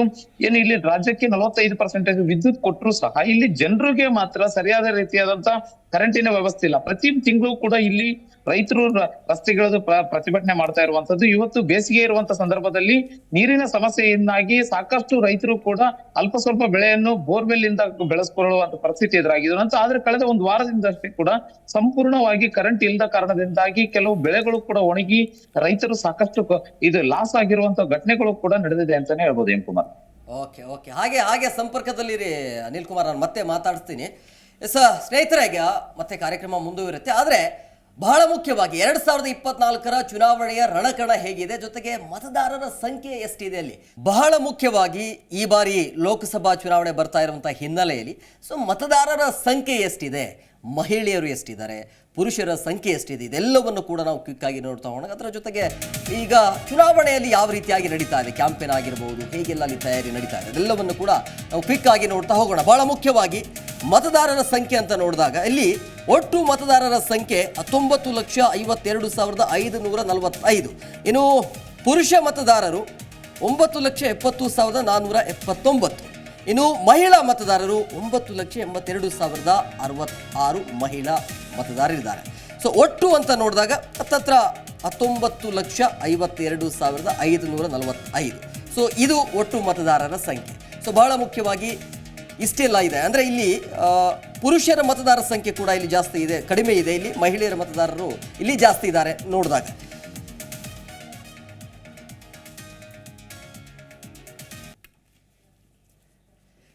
ಬಹಳ ಮುಖ್ಯವಾಗಿ 2024ರ ರಣಕಹಳೆ ಹೇಗಿದೆ, ಯಾಕೆಂದ್ರೆ ಈಗ ಚುನಾವಣೆ ಪ್ರಚಾರ ಆರಂಭ ಆಗಿದೆ, ಅಲ್ಲಿ ಕ್ಯಾಂಪೇನ್ ಯಾವ ರೀತಿ ಆಗಿದೆ, ಜೊತೆಗೆ ಜನ ಯಾವ ರೀತಿಯಾಗಿ ಬೇಸರವನ್ನು ವ್ಯಕ್ತಪಡಿಸ್ತಾ ಇದ್ದಾರೆ, ಏನೆಲ್ಲ ಸಮಸ್ಯೆ ಇದೆ ಈಗ, ಸೊ ಅವರ ಮನಸ್ಥಿತಿ ಹೇಗಿರ್ಬೋದು, ಇದೆಲ್ಲವನ್ನು ಕೂಡ ನಾವು ಕ್ವಿಕ್ ಆಗಿ ನೋಡ್ತಾ ಹೋಗೋಣ. ಅಂದ್ರೆ 2024ರ ಈ ರಣಕಣ ಯಾವ ರೀತಿಯಾಗಿ ಇದೆ ಅನ್ನೋದ್ರ ಬಗ್ಗೆ ನೋಡಿ. ಬಿಜೆಪಿಯಿಂದ ಹಾಲಿ ಸಂಸದರಿಗೆ ಟಿಕೆಟ್, ಜೊತೆಗೆ ಕಾರ್ಯಕರ್ತರು ಇಲ್ಲಿ ಬೇಸರವನ್ನ ಹೊರಹಾಕ್ತಿದ್ದಾರೆ, ಟಿಕೆಟ್ ಕೊಡಬಾರದಿತ್ತು ಅಂತೇಳಿ. ಇನ್ನು ಮಾಜಿ ಸಂಸದ BV ನಾಯ್ಗೆ ಟಿಕೆಟ್ ನೀಡಿ ಅನ್ನುವಂಥ ಒತ್ತಾಯ ಇತ್ತು, ಆದರೆ ಸಿಗಲಿಲ್ಲ. ಇನ್ನು ಬಂಡಾಯ ಶಮನ ಮಾಡುವಲ್ಲಿ ಬಿಜೆಪಿಯ ನಾಯಕರು ಇಲ್ಲಿ ಬಹುತೇಕ ಸಫಲರಾಗಿದ್ದಾರೆ ಅನ್ನೋದು ಕೂಡ ಗೊತ್ತಾಗ್ತಾ ಇದೆ. ಇನ್ನು ಕಾಂಗ್ರೆಸ್ ಅಭ್ಯರ್ಥಿಯಾಗಿ ನಿವೃತ್ತ IAS ಅಧಿಕಾರಿ G. ಕುಮಾರ್ ಅವರು ಈಗ ಇಳಿತಾ ಇದ್ದಾರೆ ಸ್ಪರ್ಧೆಗೆ. ಇನ್ನು 1990ನೇ ಬ್ಯಾಚ್ನ ಮಾಜಿ IAS ಅಧಿಕಾರಿ ಇವರು. ಸೊ ಇವರಿಗೆ ಈಗ ಬಾರಿ ಟಿಕೆಟ್ ಕೊಡಲಾಗಿದೆ. 2023ರ ಸೆಪ್ಟೆಂಬರ್ ಅಲ್ಲಿ BDA ಕಮಿಷನರ್ ಹುದ್ದೆಯಿಂದ ಅವರು ಕೂಡ ನಿವೃತ್ತರಾಗಿದ್ದರು. ಇನ್ನು ರಾಯಚೂರು ಜಿಲ್ಲೆಯಲ್ಲಿ ಸುಮಾರು 20 ವರ್ಷಗಳ ಕಾಲ ಸಾರ್ವಜನಿಕ ಸೇವೆಯನ್ನು ಸಲ್ಲಿಸಿದ್ದಾರೆ, ಬಟ್ ರಾಜಕೀಯಕ್ಕೆ ಹೊಸದು. ಇನ್ನು KPCL ವ್ಯವಸ್ಥಾಪಕರಾಗಿ, ಜೊತೆಗೆ ಜಿಲ್ಲಾ ಉಸ್ತುವಾರಿ ಕಾರ್ಯದರ್ಶಿ ಆಗಿದ್ರು. ಇನ್ನು ಮೂಲತಃ ತಮಿಳುನಾಡು, ರಾಯಚೂರು ನಾಯಕರೊಂದಿಗೆ ಉತ್ತಮ ಒಡನಾಟ ಇದೆ, ಹಾಗಾಗಿ ಅವರಿಗೆ ಟಿಕೆಟ್ ಕೊಟ್ಟಿರಬಹುದು, ಗೊತ್ತಿಲ್ಲ. ಸೊ ಮಲ್ಲಿಕಾರ್ಜುನ ಖರ್ಗೆಗೆ ಆಪ್ತ, ಜೊತೆಗೆ ಸಿದ್ದರಾಮಯ್ಯ ಜೊತೆಗೆ ಉತ್ತಮ ಒಡನಾಟ ಇದೆ, ಅಂದ್ರೆ IAS ಅಧಿಕಾರಿಯ ಹಿನ್ನೆಲೆ ಇದೆ. ಸೊ ಈ ರೀತಿಯಾಗಿದೆ, ಹಾಗಾಗಿ ಅವರಿಗೆ ಒಂದು ಒಳ್ಳೆಯ ಅವಕಾಶ ಇದೆ. ಬಟ್ ರಾಜಕಾರಣ ಅನ್ನೋದು ಅವರಿಗೆ ಹೊಸದು ಆಗತ್ತೆ, ನೋಡಬೇಕು ಜನ ಏನೆಲ್ಲ ನಿರೀಕ್ಷೆ ಮಾಡ್ತಾರೋ ಗೊತ್ತಿಲ್ಲ. ಬಟ್ ಅಲ್ಲಿ ಹಾಲಿ ಸಂಸದರಿಗೆ ಬಿಜೆಪಿ ಕಡೆಯಿಂದ ಸಿಕ್ಕಿದೆ, ಇಲ್ಲಿ ಹೊಸ ಮುಖಕ್ಕೆ ಅವಕಾಶವನ್ನ ಕಾಂಗ್ರೆಸ್ ಮಾಡಿಕೊಟ್ಟಿದೆ.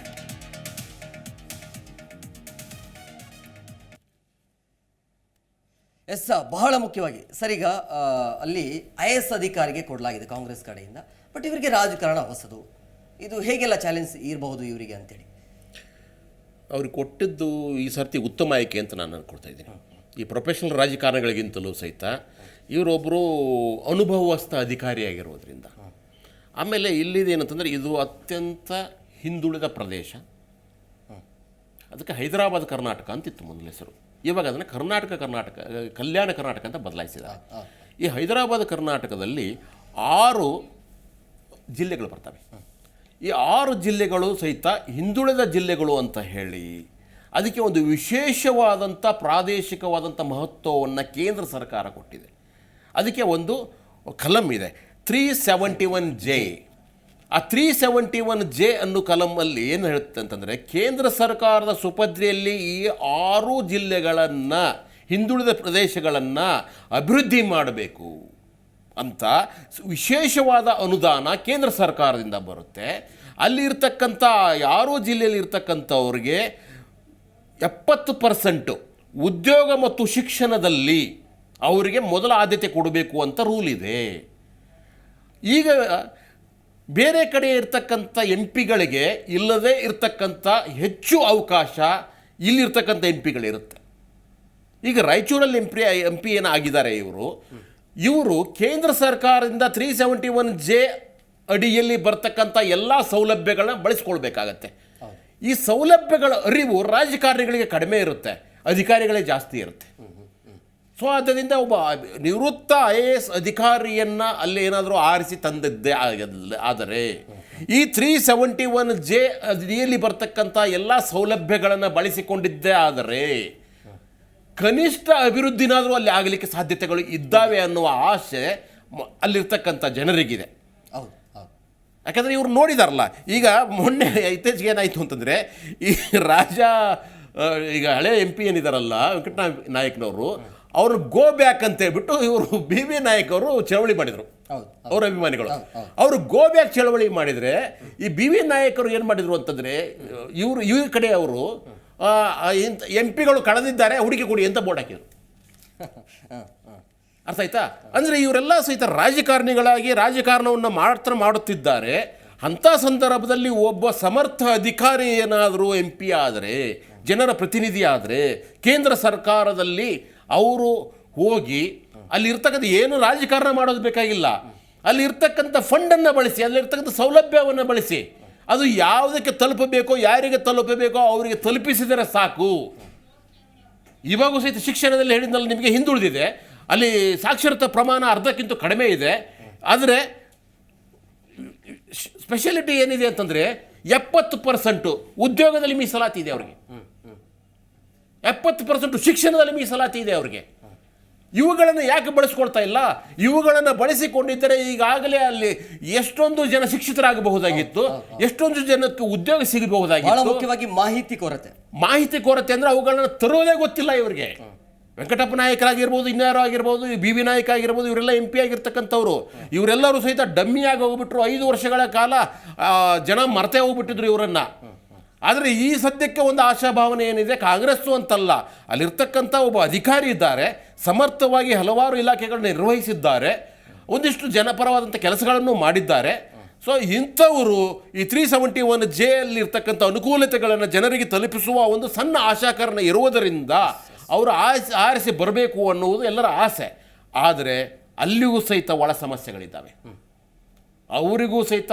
ಯಾಕಂದರೆ ಅಲ್ಲಿರ್ತಕ್ಕಂಥ ಈ ಕಾಂಗ್ರೆಸ್ನವ್ರು ಇದ್ದಾರಲ್ಲ, ಅಲ್ಲಿ ಕಾಂಗ್ರೆಸ್ನವ್ರದ್ದು ನಿಮಗೆ ಹೇಳ್ತಾ ಇದ್ದೀನಿ ಎಷ್ಟು ಜನ ಇದ್ದಾರೆ ಅಂತಂದ್ರಲ್ಲಿ. ಇವರು ಒಳ ಏಟು ಕೊಡ್ತಕ್ಕಂಥವ್ರು, ಈಗಾಗಲೇ ಒಬ್ಬರು ಶಾಸಕರು ತೀರ್ಕೊಂಡ್ರು ಗೊತ್ತಾ, ರಾಜ ವೆಂಕಟಪ್ಪ ನಾಯಕ್ ಅವರು. ಅವರು ಕುಟುಂಬದವರು ಮಗ ಒಬ್ಬರಿದ್ದಾರೆ, ರಾಜಾ ಕುಮಾರ್ ನಾಯಕ್. ನನಗೆ ಸೀಟ್ ಸಿಗಬೇಕು ಅಂತ ಅವರು ಹೋರಾಟ ಮಾಡಿದರು ಇಲ್ಲಿವರೆಗೂ.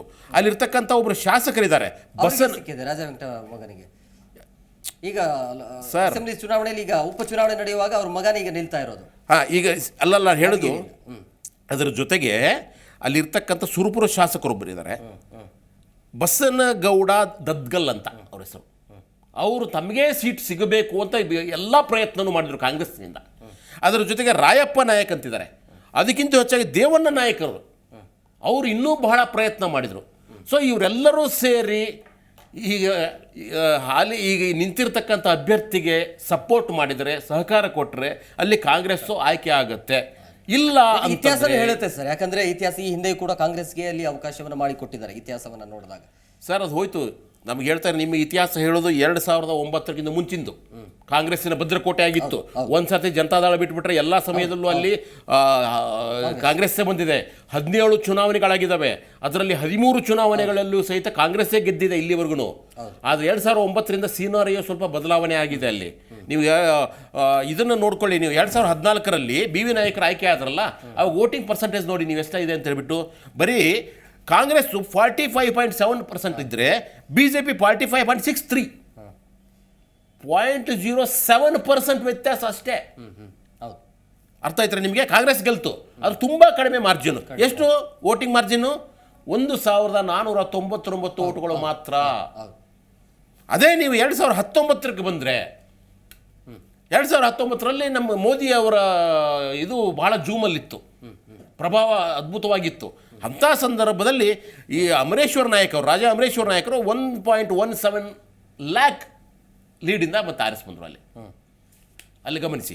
ಸೊ ಆ ಸಂದರ್ಭದಲ್ಲಿ ಅಂದರೆ ಅಲ್ಲಿ ಏನಂದರೆ BJP ಮತ್ತು ಕಾಂಗ್ರೆಸ್ ಇದೆಲ್ಲ ಒಂದು ಸ್ವಲ್ಪ ಟೈಟ್ ಫೈಟ್ ಬರ್ತಾ ಹೋಗುತ್ತೆ, ಯಾವಾಗಲೂ ಸಹಿತ ಒಂದು ಸ್ವಲ್ಪ ಟೈಟ್ ಫೈಟ್ ಇರುತ್ತೆ.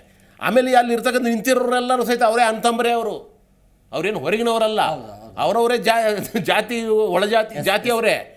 ಸೊ ಈ ರೀತಿ ಕುಟುಂಬ ರಾಜಕಾರಣ ಅಂತ ಹೇಳ್ತೀವಲ್ಲ, ಈ ಕುಟುಂಬ ರಾಜಕಾರಣ ಹೆಂಗೆ ಜಾರಕಿಹೊಳಿ ಇದೆಯಲ್ಲ, BJPಯಲ್ಲಿ ಅವ್ರ ಅಣ್ಣ ಇರ್ತಾನೆ, ಕಾಂಗ್ರೆಸ್ಸಲ್ಲಿ ಇವು ತಮ್ಮ ಇರ್ತಾನಲ್ಲ, ಈ ರೀತಿಯಾದಂಥ ಒಂದು ವ್ಯವಸ್ಥೆ ಅಲ್ಲಿದೆ. ಈ ಬಾರಿ ಫೈಟ್ ಇದೆ ಅಂತ ನೀವು ಹೇಳ್ತಾ ಇದ್ದೀರಿ. ಈ ಬಾರಿ ಫೈಟ್ ಅಂತಂದರೆ ಎಲ್ಲಿಯೂ ಸಹಿತ ಒಳ ಬಂಡಾಯಗಳು ಕೆಲಸ ಮಾಡದೇ ಇದ್ರೆ ಅರ್ಥ ಆಯ್ತಾ, ಆವಾಗ BJPಗೆ ಚಾನ್ಸಸ್ ಇದೆ. ಆದರೆ ಇಲ್ಲಿ ಈ ಸದ್ಯಕ್ಕೆ ಮತದಾರರು ಏನಾದರೂ ಒಂದು ಸ್ವಲ್ಪ ಆಲೋಚನೆ ಮಾಡಿದರೆ ನಮ್ಮ ಹಿಂದುಳಿದಿರುವಿಕೆಗೆ, ನಮ್ಮ ಈ ಸಂಕಷ್ಟಕ್ಕೆ ಯಾರು ಕಾರರರು ಅನ್ನೋದನ್ನ ಅರ್ಥ ಮಾಡಿಕೊಂಡ್ರೆ, ಆಮೇಲೆ ನಮ್ಗೆ 371 ಜೇಲ್ ಬರೋ ಅನುಕೂಲತೆಗಳು ಯಾವ ಬಂದಿಲ್ವಲ್ಲ, ನಮ್ದು ಅಭಿವೃದ್ಧಿ ಆಗಿಲ್ಲ ಅಂತ ಸಂಕಟ ಪಟ್ಟರೆ, ಈ ಸರ್ತಿ ಹೋಗಲಪ್ಪ ಎಲ್ಲ ಇಷ್ಟು ದಿವಸ ರಾಜಕಾರಣಿಗಳಿಗೆ ಓಟ್ ಕೊಟ್ಟಿದ್ದೀವಿ, ಈ ಸರ್ತಿ ಒಬ್ಬ ಅಧಿಕಾರಿಗೆ ಓಟನ್ನು ಕೊಟ್ಟುಬಿಟ್ಟು ಆರಿಸ್ ತರೋಣ ಅಂತ ಅನ್ನಿಸಿಕೊಂಡ್ರೆ ಆವಾಗ ಅಲ್ಲಿ ಕಾಂಗ್ರೆಸ್ ಬರುತ್ತೆ. ಬಂದರೆ ಅದು ಒಂದು ಚಾನ್ಸನ್ನು ನೋಡೋಣ. ಎಸ್ ಅನಿಲ್ ಅವರ, ಈಗ ಅವರ ಹಿನ್ನೆಲೆಯನ್ನು ನೋಡಿದಾಗ, ಅಂದರೆ ನಿವೃತ್ತ IAS ಅಧಿಕಾರಿಯ ಹಿನ್ನೆಲೆಯನ್ನು ನೋಡಿದಾಗ ಅವರಿಗೆ ಈ ರಾಜಕಾರಣ ಅನ್ನೋದು ಹೊಸದು ಅನ್ನೋದು ಕೂಡ ಗೊತ್ತಾಗ್ತಾ ಇದೆ. ಜೊತೆಗೆ ಬಹಳ ಮುಖ್ಯವಾಗಿ ರಾಜಕಾರಣಿ ಜೊತೆ ಒಡನಾಟ ಇದೆ ಅನ್ನೋದು ಗೊತ್ತಾಗ್ತಾ ಇದೆ. ನೀವು ಆಗಲೇ ಹೇಳಿದ್ರಿ, ಅಂದರೆ ಅಲ್ಲಿರುವಂಥ ಮತದಾರ ಪ್ರಭುಗಳು ಹೊಸದನ್ನು ಬಯಸ್ತಾ ಇದ್ದಾರೆ, ಹೊಸ ಅಭ್ಯರ್ಥಿಗಳು ಬೇಕು ಅಂತ ಹೇಳ್ತಿದ್ದಾರೆ ಅಂತ ಹೇಳಿದ್ರಿ. ಸೊ ಹಾಗಾಗಿ ರಾಜಕಾರಣ ಅನ್ನೋದು ಅವರಿಗೆ ಹೊಸದು ಇರುತ್ತೆ. ಜೊತೆಗೆ ಬಹಳ ಮುಖ್ಯವಾಗಿ ಕಾಂಗ್ರೆಸ್ಗೆ ಇಲ್ಲಿ ಪ್ಲಸ್ ಪಾಯಿಂಟ್ ಏನು ಅಂತಂದರೆ, ಇರುವಂಥ 8 ಅಸೆಂಬ್ಲಿ ಕ್ಷೇತ್ರಗಳ ಪೈಕಿ 5 ಕಾಂಗ್ರೆಸ್ಗೆ ಇದೆ, 3 BJPಗಿದೆ. ಎಲ್ಲ ಕಾಂಗ್ರೆಸ್ ನಾಯಕರು ಅಥವಾ ಅಲ್ಲಿರುವಂಥ ಕ್ಷೇತ್ರದ MLAಗಳು ಜೊತೆಯಾಗಿ ಕೆಲಸವನ್ನು ಮಾಡಿದ್ರೆ ಈ ಬಾರಿ ಅಧಿಕಾರಿಗಳಿಗೆ ಅವಕಾಶ ಇದೆಯಾ? ಏನೇನು ಹೇಳ್ತಿದ್ದಾರೆ ಜನ ಅಲ್ಲಿ?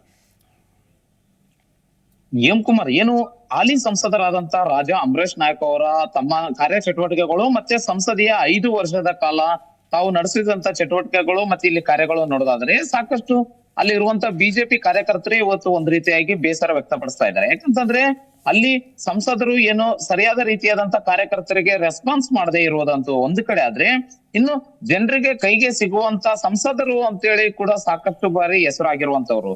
ಯಾಕಂದ್ರೆ ಅಲ್ಲಿ ಸಂಸದೀಯ ಭವನದಲ್ಲಿ ಮಾತ್ರ ಅವರು ಹಾಜರಾತಿ ಹೊಂದಿದ್ರು, ಪ್ರಶ್ನೆಗಳು ಕೇಳಿದ್ರು ಅನ್ನೋದು ಬಿಟ್ರೆ ಮಾತ್ರ ಅವ್ರದ್ದು ಯಾವುದೇ ರೀತಿಯಾದಂತ ಅಭಿವೃದ್ಧಿ ಕಾಣುವಲ್ಲಿ ಕೂಡ ಸಂಪೂರ್ಣವಾಗಿ ವಿಫಲ ಅಂತೇಳಿ ಇವತ್ತು ಅಭಿವೃದ್ಧಿ ಅವ್ರು ಮಾಡಿರುವಂತ ರಾಯಚೂರು ಜಿಲ್ಲೆಗೆ ಕೆಲಸಗಳೇ ಹೇಳ್ತವೆ. ಯಾಕಂತಂದ್ರೆ ಯಾವ್ದು ರೀತಿಯಾದಂತ ಕೆಲಸಗಳು ಆಗಿಲ್ಲ ಅಂತೇಳಿ ಸಾಕಷ್ಟು ಜನರು ಕೂಡ ಅಸಮಾಧಾನ ವ್ಯಕ್ತವಾಗ್ತಾ ಇರುವಂತದ್ದು. ಇನ್ನು ಒಂದು ಕಡೆ ಏನು ಹಾಲಿ ಸಂಸದರಿಗೆ ಟಿಕೆಟ್ ಬೇಡ ಅನ್ನುವಂತ ವಿಚಾರ ಏನು ಅಂತಂದ್ರೆ, ಸರಿಯಾದ ರೀತಿಯಾದಂತ ಕಚೇರಿಯಲ್ಲಿ ಸಂಸದರು ಇರ್ತಾ ಇರ್ಲಿಲ್ಲ, ಮತ್ತೆ ಜನರಿಗೆ ಸರಿಯಾದ ಸಮಯಕ್ಕೆ ಅವಕಾಶಕ್ಕೆ ಸಿಗ್ತಾ ಇರ್ಲಿಲ್ಲ. ಆದ್ರೆ ಜನರ ಅಭಿವೃದ್ಧಿಗೆ ಯಾವುದೇ ರೀತಿಯಾದಂತ ಕಾರಣ ಆಗಿಲ್ಲ. ಇನ್ನು ಒಂದು ಕಡೆ ಏನು ಸಂಸದರು ಇರುವಂತ ತಮ್ಮ ಸ್ವಂತ ಊರಲ್ಲೇ ಇವತ್ತು ಒಂದು ಬಸ್ ನಿಲ್ದಾಣ ಇಲ್ಲ. ಈ ಕಾರಣದಿಂದಾಗಿ ಸಾಕಷ್ಟು ಜನರು ಕೂಡ ತಮ್ಮ ಊರಿನ ಬಗ್ಗೆ ಕೂಡ ಸಾಕಷ್ಟು ಬಾರಿ ಕೂಡ ಅಲ್ಲಿ ಬೇಸರವನ್ನು ವ್ಯಕ್ತಪಡಿಸ್ತಾ ಇದ್ದಾರೆ. ಇನ್ನು ಒಂದು ಕಡೆ ಈ ಬಾರಿ ಏನು ನಿವೃತ್ತ IAS ಅಧಿಕಾರಿಯಾದಂತ G. ಕುಮಾರ್ ನಾಯಕ್ ಅವರು ಕಾಂಗ್ರೆಸ್ ನಿಂದ ಸ್ಪರ್ಧೆ ಮಾಡ್ತಿರುವಂತ ಹಿನ್ನೆಲೆಯಲ್ಲಿ ಅವರಿಗೆ 20 ವರ್ಷದ ರಾಜಕಾರಣಿ ಮತ್ತೆ ರಾಯಚೂರಿನ ಸಂಪೂರ್ಣ ಚಿತ್ರಣ ಗೊತ್ತಿರುವಂತದ್ದು, ಮತ್ತೆ ರಾಯಚೂರಿನ ಜಿಲ್ಲಾಧಿಕಾರಿಯಾಗಿ ಕೂಡ 4 ವರ್ಷ ಕೆಲಸ ಮಾಡಿದ್ರೆ, ಮತ್ತೆ ಇನ್ನು ಒಂದು ಕಡೆ ಏನು ಇಲ್ಲಿ KPCL MD ಆಗಿ ಕೂಡ ಅವರು ವ್ಯವಸ್ಥಾಪಕರಾಗಿ ಕೆಲಸ ಮಾಡ್ತಾ ಇರುವಂತದ್ದು. ರಾಯಚೂರಿನ ಏನು ಹಿಂದುಳಿದ ಜಿಲ್ಲೆ ಮತ್ತೆ ಆಸ್ಪಿರೆಂಟ್ ಡಿಸ್ಟಿಕ್ ಅಂತ ಸಮಯ ಬಂದಂತ ಸಂದರ್ಭದಲ್ಲಿ ರಾಯಚೂರು ಮತ್ತು ಯಾದಗಿರಿ ಜಿಲ್ಲಾ ಕಾರ್ಯದರ್ಶಿಯಾಗಿಯೂ ಕೂಡ ಅವರು ಕೆಲಸ ಮಾಡಿರುವಂತದ್ದು. ಇಲ್ಲಿ ಯಾಕಂದ್ರೆ ಸಾಕಷ್ಟು ನಿರುದ್ಯೋಗ ಸಮಸ್ಯೆ ಇರುವಂತದ್ದು ಕೆಲವು ಕಡೆ. ಮತ್ತೆ ಇಲ್ಲಿ ಒಂದು ಅಂಶ ನೋಡೋದಾದ್ರೆ ದೇವದುರ್ಗ ಮತ್ತೆ ಆ ಕಡೆ ಎಲ್ಲ ಪೌಷ್ಟಿಕಾಂಶದ ಬಗ್ಗೆ ಸಾಕಷ್ಟು ಸಮಸ್ಯೆ ಇರುವಂತ ಹಿನ್ನೆಲೆಯಲ್ಲಿ, ಮಕ್ಕಳ ಬೆಳವಣಿಗೆಗೂ ಸಾಕಷ್ಟು ತೊಂದರೆ ಇರುವಂತ ಹಿನ್ನೆಲೆಯಲ್ಲಿ ಅಂತದ್ರಲ್ಲಿ ಕೂಡ ಈ ಅಧಿಕಾರಿಗಳು ಸಾಕಷ್ಟು ತಮಗೆ ಆದಷ್ಟು ಕೆಲಸಗಳನ್ನು ಕೂಡ ಮಾಡಿದಾರೆ ಅಂತಾನೆ ಹೇಳ್ಬೋದು. ಇದರಿಂದಾಗಿ ಏನು ಇಲ್ಲಿವರೆಗೂ ಕೂಡ ಸಾಕಷ್ಟು ಬಾರಿ ಕುಟುಂಬ ರಾಜಕಾರಣ ಇರುವಂತ ಹಿನ್ನೆಲೆಯಲ್ಲಿ ಸಾಕಷ್ಟು ಜನರು ಕೂಡ ಬೇಸರ ವ್ಯಕ್ತಪಡಿಸಿರುವಂತದ್ದು, ಅಲ್ಲಿ ಇರುವಂತ ಪಕ್ಷದ ಕಾರ್ಯಕರ್ತರು ಕೂಡ ವ್ಯಕ್ತಪಡಿಸ್ತಾ ಇದ್ದಾರೆ. ಅದರಿಂದಾಗಿ ಈ ಬಾರಿ ಆದರೂ ಏನು IAS ಅಧಿಕಾರಿಗೆ ಒಂದು ಅವಕಾಶ ಕೊಟ್ಟು ನೋಡಿದ್ರೆ ಮುಂದಿನ ದಿನಗಳಲ್ಲಿ ಯಾವೆಲ್ಲ ರೀತಿ ಒಂದು ಅಭಿವೃದ್ಧಿ ಆಗುತ್ತೆ ಅಂತ ಹೇಳಿ ಸಾಕಷ್ಟು ನಿರೀಕ್ಷೆಯಲ್ಲಿ ಇಲ್ಲಿರುವಂತ ಜನರು ಕೂಡ ನಿರೀಕ್ಷೆಯಲ್ಲಿದ್ದಾರೆ ಎಂ ಕುಮಾರ್. ಇನ್ನೂ ಒಂದು ಕಡೆ ಏನು ಇಲ್ಲಿ ಒಂದ್ ರೀತಿಯಾಗಿ ಕಾರ್ಖಾನೆಗಳು ಕಡಿಮೆ ಇರುವಂತ ಹಿನ್ನೆಲೆ, ಇಲ್ಲಿ ಫ್ಯಾಕ್ಟರಿಗಳು ಇಲ್ಲದೆ ಕಾರಣದಿಂದಾಗಿ ಸಾಕಷ್ಟು ರಾಜಕಾರಣಿಗಳು ಯಾವುದೇ ರೀತಿಯಾದಂತ ಅಭಿವೃದ್ಧಿಗೆ ತರದೇ ಅನ್ನೋರುವಂತ ಹಿನ್ನೆಲೆಯಲ್ಲಿ ಹೈದರಾಬಾದ್ ಕರ್ನಾಟಕ ಮತ್ತು ಕಲ್ಯಾಣ ಕರ್ನಾಟಕ ಅನ್ನುವಂತ ಸಂದರ್ಭದಲ್ಲಿ ಸಾಕಷ್ಟು ಯೋಜನೆಗಳು ಕೂಡ ಏನು ರಾಯಚೂರು ಜಿಲ್ಲೆ ಬಂದಂತ ಯೋಜನೆಗಳು ಕೂಡ ಈ ಕಡೆ ಒಂದು ಗುಲ್ಬರ್ಗಕ್ಕೆ ತೆಗೆದುಕೊಂಡು ಹೋದ್ರೆ, ಇನ್ನೊಂದು ಕಡೆ ಏನು ಹುಬ್ಳಿ ಧಾರವಾಡಕ್ಕೆ ತೆಗೆದುಕೊಂಡು ಹೋಗುವಂತ ಕೆಲಸ ಆಗಿರುವಂತದ್ದು. ಕಳೆದ ಬಾರಿ IIT-ಗೆ ಸಾಕಷ್ಟು ಹೋರಾಟ ಮಾಡಿದ್ರು ಕೂಡ ಯಾವುದೇ ರೀತಿಯಾದಂತ ಇಲ್ಲಿ IIT ಸಿಗದೇ ಇರುವಂತದ್ದು, IIIT ಕೊಟ್ಟಿರುವಂತದ್ದು ಸಾಕಷ್ಟು ಜನರ ಬೇಸರ ಕೂಡ ವ್ಯಕ್ತವಾಗಿರುವಂತದ್ದು. ಏನ್ ಕಳೆದ 2 ವರ್ಷಗಳಿಂದ ಕೂಡ AIMS-ಗಾಗಿ ಸಾಕಷ್ಟು ಹೋರಾಟ ನಡೆದ್ರು ಕೂಡ ನಿರಂತರವಾಗಿ ಇವತ್ತಿನವರೆಗೂ ಕೂಡ ಹೋರಾಟ ನಡೀತಾ ಇರುವಂತದ್ದು AIMS-ಗಾಗಿ. ಆದ್ರೆ ಕೇಂದ್ರ ಸರ್ಕಾರ ಯಾವುದಕ್ಕೆ ಮನದಿಲ್ಲ. ಇಲ್ಲಿ ಇರುವಂತ CM ಅವರು ಕೂಡ ಒಂದು ಪತ್ರವನ್ನು ಕೇಂದ್ರ ಸರ್ಕಾರಕ್ಕೆ ಬರೆದ್ರು ಕೂಡ ಇಲ್ಲಿವರೆಗೆ ರೆಸ್ಪಾನ್ಸ್ ಇಲ್ಲ ಅಂತ ಹೇಳಿ ನೇರವಾಗಿ ಕೂಡ ಮುಖ್ಯಮಂತ್ರಿಗಳು ಹೇಳ್ತಾ ಇರುವಂತದ್ದು. ಇದರಿಂದಾಗಿ ಮುಂದಿನ ದಿನಗಳಲ್ಲಿ ಏನಾದ್ರು ಒಂದು ನಿವೃತ್ತ IAS ಅಧಿಕಾರಿ ಆದಂತ G. ಕುಮಾರ್ ನಾಯಕವನ್ನ ಆಯ್ಕೆ ಮಾಡ್ಕೊಂಡು ತಗೊಂಡ್ಬಂದ್ರೆ ಏನಾದ್ರೂ ಅಭಿವೃದ್ಧಿ ಕಾಣ್ಬೋದು ಅಂತ ಹೇಳಿ ಜನರ ನಿರೀಕ್ಷೆ ಆಗಿದೆ M Kumar. Okay okay thank you Anil. ಹಾಗೆ ಸಂಪರ್ಕದಲ್ಲಿರಿ. ಎಸ್ ವೀಕ್ಷಕರೇ, ಬಹಳ ಮುಖ್ಯವಾಗಿ ಇಂಪಾರ್ಟೆಂಟ್ ವಿಷಯ ಏನು ಅಂತಂದರೆ ಜಾತಿವಾರು ಲೆಕ್ಕಾಚಾರ. ಅಂದರೆ ನಿರ್ಣಾಯಕ ಮತ ಯಾವ ಜಾತಿಗೆ ಸೇರುತ್ತೆ, ಸೊ ಇಬ್ಬರ ನಾಯಕರ ಜಾತಿವಾರು ಹೇಗಿರುತ್ತೆ, ಸೊ ಅಲ್ಲಿರುವಂಥ ಜನರ ನಿರ್ಧಾರ ಏನಿರುತ್ತೆ. ಬಹಳ ಮುಖ್ಯವಾಗಿ ಜಾತಿವಾರು ಲೆಕ್ಕಾಚಾರ ಹೇಗಿರುತ್ತೆ ಅಂದರೆ ಮತದಾರರು ಯಾರಿಗೆ ಈ ಬಾರಿ ವೋಟಿಂಗ್ ಮಾಡಬೇಕು ಅನ್ನುವಂಥ ಲೆಕ್ಕಾಚಾರ ಇರುತ್ತೆ. ಬಹಳ ಮುಖ್ಯವಾಗಿ ಆ ವ್ಯಕ್ತಿ ಯಾರೇ ಇರಲಿ, ಬಟ್ ಆ ವ್ಯಕ್ತಿ ಯಾವ ಜಾತಿಗೆ ಸೇರಿದ್ದ ಅನ್ನೋದು ಲೆಕ್ಕಾಚಾರಗಳು ಜಾಸ್ತಿ ಇರುತ್ತೆ ನಮ್ಮ ರಾಜ್ಯದ ರಾಜಕಾರಣ ಅಂತ ಬಂದಾಗ. ಹಾಗಾಗಿ ಅದನ್ನು ಕೂಡ ನಾವು ನೋಡಲೇಬೇಕಾಗತ್ತೆ. ಸೊ ಬಹಳ ಮುಖ್ಯವಾಗಿ ಜಾತಿವಾರು ಲೆಕ್ಕಾಚಾರ ಅಂತ ಬಂದಾಗ ಲಿಂಗಾಯತರು 3.80 ಲಕ್ಷ ಇದ್ದಾರೆ, ಅಂದರೆ ಹತ್ತತ್ರ 4 ಲಕ್ಷ. ಇನ್ನು SC STಗೆ 6.13 ಲಕ್ಷ ಜನ ಇದ್ದಾರೆ, ಅಂದರೆ 6,13,000. ಇನ್ನು ಕುರುಬರು 3.15 ಲಕ್ಷ. ಇನ್ನು ಮುಸ್ಲಿಂ ಹತ್ತತ್ರ 3,13,000. ಇನ್ನು ಇತರೆ ಅಂತ ಬಂದಾಗ ಇತರೆ 3.5 ಲಕ್ಷ ಹತ್ತತ್ರ ಇದ್ದಾರೆ, ಅಂದರೆ 3,29,000 ಜನ. ನೋಡಿ, ಈ ರೀತಿಯಾಗಿ ಜಾತಿವಾರು ಲೆಕ್ಕಾಚಾರ ಇದೆ. ಸೊ ಮತದಾರರು ಯಾರಿಗೆ ಈ ಬಾರಿ ಒಲವನ್ನು ತೋರಿಸ್ತಾರೆ ಅಂದರೆ ಬಹಳ ಮುಖ್ಯವಾಗಿ ಇಲ್ಲಿ ಅಧಿಕಾರಿ ಇದ್ದಾರೆ. ಸೊ ಹಾಗಾಗಿ ಇಲ್ಲಿ ಗೊಂದಲ ಇದೆ.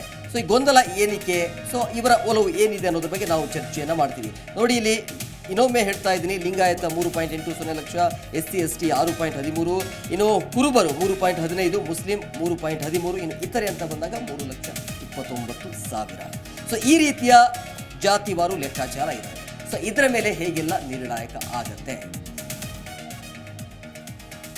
ಇನ್ನು ಬಹಳ ಮುಖ್ಯವಾಗಿ ಚುನಾವಣೆಯ ಹಿನ್ನೋಟ ಅಂತ ನೋಡಿದಾಗ ಅಂದರೆ 2004ರ ಸೆಣಸಾಟ ಹೇಗಿತ್ತು ಅದನ್ನು ಕ್ವಿಕ್ ಆಗಿ ನೋಡ್ತಾ ಹೋಗೋಣ ಅಲ್ಲಿಂದ ಇಲ್ಲಿಯ ತನಕ. ನೋಡಿ, ಅಲ್ಲಿ 2004ರಲ್ಲಿ ವೆಂಕಟೇಶ್ ನಾಯಕ್ ಅಂತೇಳಿ ಕಾಂಗ್ರೆಸ್ ಕಡೆಯಿಂದ ಗೆಲುವನ್ನು ಸಾಧಿಸಿದ್ರು. ಸೊ ಆವಾಗ 508 ಮತಗಳ ಅಂತರದಿಂದ ಗೆಲುವನ್ನು ದಾಖಲಿಸಿದ್ರು. ಅಲ್ಲಿ ರಾಜ ಮದನ್ ಗೋಪಾಲ್ ಅಂತೇಳಿ JDS ಕಡೆಯಿಂದ ಸೋಲನ್ನು ಅನುಭವಿಸಿದ್ರು 2004. ಇನ್ನು ಇದಾದ ನಂತರ 2009ರ ಸೆಣಸಾಟ ಹೇಗಿತ್ತು, ಆಗಿನ ಪರಿಸ್ಥಿತಿ ಹೇಗಿತ್ತು ಅಂತೇಳಿ ಗೆದ್ದಿರುವಂಥ ಅಭ್ಯರ್ಥಿ ಫಕೀರಪ್ಪ ಅಂತೇಳಿ BJPಯಿಂದ. ಸೊ 30,636 ಮತಗಳ ಅಂತರದಿಂದ ಗೆಲುವನ್ನು ದಾಖಲಿಸಿದ್ರು BJP. ಸೊ ಅಲ್ಲಿ ರಾಜ ವೆಂಕಟಪ್ಪ ನಾಯಕ್ ಕಾಂಗ್ರೆಸ್ ಕಡೆಯಿಂದ ಸೋಲನ್ನು ಅನುಭವಿಸಿದ್ರು 2009ರಲ್ಲಿ. ಇನ್ನು ಇದಾದ ನಂತರ 2014ರ ಪೈಪೋಟಿ ಹೇಗಿತ್ತು, ಸೆಣಸಾಟ ಯಾವ ರೀತಿ ಆಗಿತ್ತು ನೋಡಿ. BB ನಾಯಕ್ ಕಾಂಗ್ರೆಸ್ ಕಡೆಯಿಂದ ಗೆಲ್ತಾರೆ. 1,499 ಮತಗಳ ಅಂತರದಿಂದ ಕಾಂಗ್ರೆಸ್ ಗೆಲುವನ್ನು ದಾಖಲಿಸುತ್ತೆ. ಕಾಂಗ್ರೆಸ್ ಕಡೆಯಿಂದ BB ನಾಯಕ್ ಜಯವನ್ನು ಬಾರಿಸ್ತಾರೆ. ಅಲ್ಲಿ ಕೆ ಶಿವನಗೌಡ ನಾಯಕ್ BJP ಸೋಲನ್ನು ಅನುಭವಿಸುತ್ತೆ. ಸೊ 2014ರ ಹಿನ್ನೋಟ. ಇನ್ನು ಇದಾದ ನಂತರ 2019ರ ಹಿನ್ನೋಟವನ್ನು ನೋಡಿದಾಗ ಅಥವಾ ಸೆಣಸಾಟ ಅಂತ ಏನು ಕರಿತೀವಿ, ಸೊ ಅದನ್ನು ನಾವು ನೋಡಿದಾಗ ಬಹಳ ಮುಖ್ಯವಾಗಿ ಅಲ್ಲಿ ರಾಜ ಅಮರೇಶ್ವರ್ ನಾಯಕ್ ಅಂದರೆ ಈಗ 2019 ಈಗ ಅವರಿಗೂ ಕೂಡ ಅವಕಾಶ ಕೊಟ್ಟಿರುವಂಥದ್ದು BJPಯಿಂದ ಗೆಲ್ತಾರೆ ರಾಜ ಅಮರೇಶ್ವರ್ ನಾಯಕ್. ಸೊ 1,17,716 ಮತಗಳ ಅಂತರದಿಂದ ಇವರು ಗೆಲುವನ್ನು ದಾಖಲಿಸ್ತಾರೆ. BB ನಾಯಕ್ ಕಾಂಗ್ರೆಸ್ ಕಡೆಯಿಂದ ಸೋಲನ್ನು ಅನುಭವಿಸ್ತಾರೆ. ಬಟ್ ಈ ಬಾರಿ BB ನಾಯಕ್ ಅವರಿಗೆ ಟಿಕೆಟ್ ಇದೆ ಅಂತ ಹೇಳಲಾಗ್ತಾ ಇತ್ತು BJP. ನೋಡಿ, ಈ ಹಿಂದೆ ಕಾಂಗ್ರೆಸ್ ಅಲ್ಲಿ ಇದ್ದು ಇವರು ಸ್ಪರ್ಧೆಯನ್ನು ಮಾಡಿದ್ರು, ಅಲ್ಲಿ ಸೋಲನ್ನು ಅನುಭವಿಸ್ತಾರೆ. ತದನಂತರ BJPಗೆ ಬರ್ತಾರೆ. BJPಗೆ ಟಿಕೆಟ್ ಸಿಗುವಂತ ನಿರೀಕ್ಷೆ ಇತ್ತು, ಸಾಕಷ್ಟು ಪೈಪೋಟಿ ಕೂಡ ಇತ್ತು. ಜೊತೆಗೆ ಅವರ ಬೆಂಬಲಿಗರು ಗೋ ಬ್ಯಾಕ್ ಚಳುವಳಿ ಏನೇನೋ ಮಾಡಿದ್ರು. ಆದರೂ ಕೂಡ ಅಂತಿಮವಾಗಿ ಅಲ್ಲಿ ಹಾಲಿ ಸಂಸದರಿಗೆ ಮಣೆ ಹಾಕಲಾಯಿತು. ರಾಜ ಅಮರೇಶ್ವರ್ ನಾಯ್ಗೆ ಟಿಕೆಟ್ ಕೊಡಲಾಗಿದೆ 2019ರಲ್ಲಿ. ಸೊ ಅದನ್ನು ಈಗ ಮುಂದುವರಿಸಿದ್ದಾರೆ. ಎಸ್, ಬಹಳ ಮುಖ್ಯವಾಗಿ ಸರಿ ಎಲ್ಲವನ್ನು ನೋಡಿದ್ವಿ ನಾವು. ಜಾತಿ ಲೆಕ್ಕಾಚಾರ ಜೊತೆಗೆ 2004ರಿಂದ ಇಲ್ಲಿಯ ತನಕ ಹೇಗೆಲ್ಲ ಇತ್ತು, ಪೈಪೋಟಿ ಯಾವ ರೀತಿಯಾಗಿತ್ತು ಅಂತೇಳಿ. ಬಟ್ ಬಹಳ ಮುಖ್ಯವಾಗಿ ಜಾತಿವಾರು ಅಂತ ಬಂದಾಗ ಈ ಬಾರಿ ಪರಿಶಿಷ್ಟ ಪಂಗಡಲ್ಲಿ ನಿರ್ಣಾಯಕ ಮತಗಳು ಅಂತ ಹೇಳಲಾಗ್ತದೆ. ಬಟ್ ಇಬ್ಬರ ಅಭ್ಯರ್ಥಿಯನ್ನು ನೋಡಿದಾಗ ಹೇಗೆ ಈ ಮತಗಳು ಹೇಗಾಗಬಹುದು ಅಂತೇಳಿ ಸರ್, ಇವಾಗ SC ST ಮತಗಳ ಸಂಖ್ಯೆವೇ ಹೌದು 7.7 ಲಕ್ಷ ಇದೆ. ಹೌದು, ಅಲ್ಲಿ ಟೋಟಲ್ ಮತದಾರರು 20 ಲಕ್ಷ ಆಯ್ತಾ. ಸೊ 20 ಲಕ್ಷದಲ್ಲಿ ಇವತ್ತವರೆಗೂ ಅಲ್ಲಿ ವೋಟಿಂಗ್ ಪರ್ಸೆಂಟೇಜ್ ಎಷ್ಟಿದೆ ಅಂದರೆ ಬರೀ 58% ಇದೆ. ಇಲ್ಲಿ 70% 60% ಯಾವುದು ಬರಲ್ಲ. ಅಲ್ಲಿ ವೋಟಿಂಗ್ ಪ್ರಮಾಣ ಬಹಳ ಕಡಿಮೆ ಇರುತ್ತೆ, ಬೆಂಗಳೂರು ಥರ ಅದು. ಯಾಕಂದರೆ ಎಲ್ಲ ಗುಳೆ ಹೂವು ಇರ್ತಾರೆ.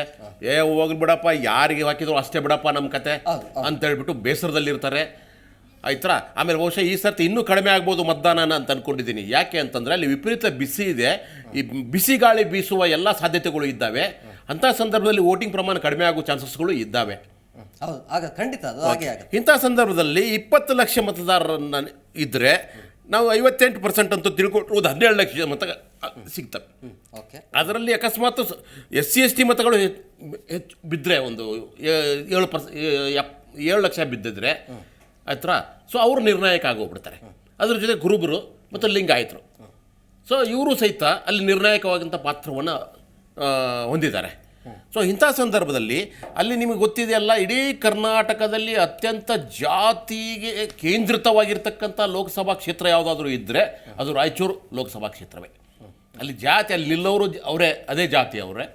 ಸೊ ಈ ರೀತಿಯಾಗಿ ಆಯಾ ಜಾತ್ಯಸ್ಥರು ಫೋಟೋಗಳನ್ನು ಮಾಡುವ ಎಲ್ಲ ಚಾನ್ಸಸ್ಗಳು ಇದ್ದಾವೆ. ಸೊ ಜಾತಿ ರಾಜಕಾರಣ ಮತ್ತು ಕುಟುಂಬ ರಾಜಕಾರಣ ಬಿಟ್ಟು ಅಲ್ಲಿರ್ತಕ್ಕಂಥ ರಾಜಕೀಯವೇ ಇಲ್ಲ ಅಂಥ ಪರಿಸ್ಥಿತಿ ಅಲ್ಲಿ ಇದೆ. ಸೊ ಇಂಥ ಸಂದರ್ಭದಲ್ಲಿಯೂ ಸಹಿತ ಯಾರ ಸಮುದಾಯದ ಮತಗಳು ಹೆಚ್ಚು ಬೀಳ್ತವೆ ಅನ್ನೋದ್ರ ಮೇಲೆ ಅಲ್ಲಿ ಆಯ್ಕೆ ನಿರ್ಧಾರ ಆಗುತ್ತೆ.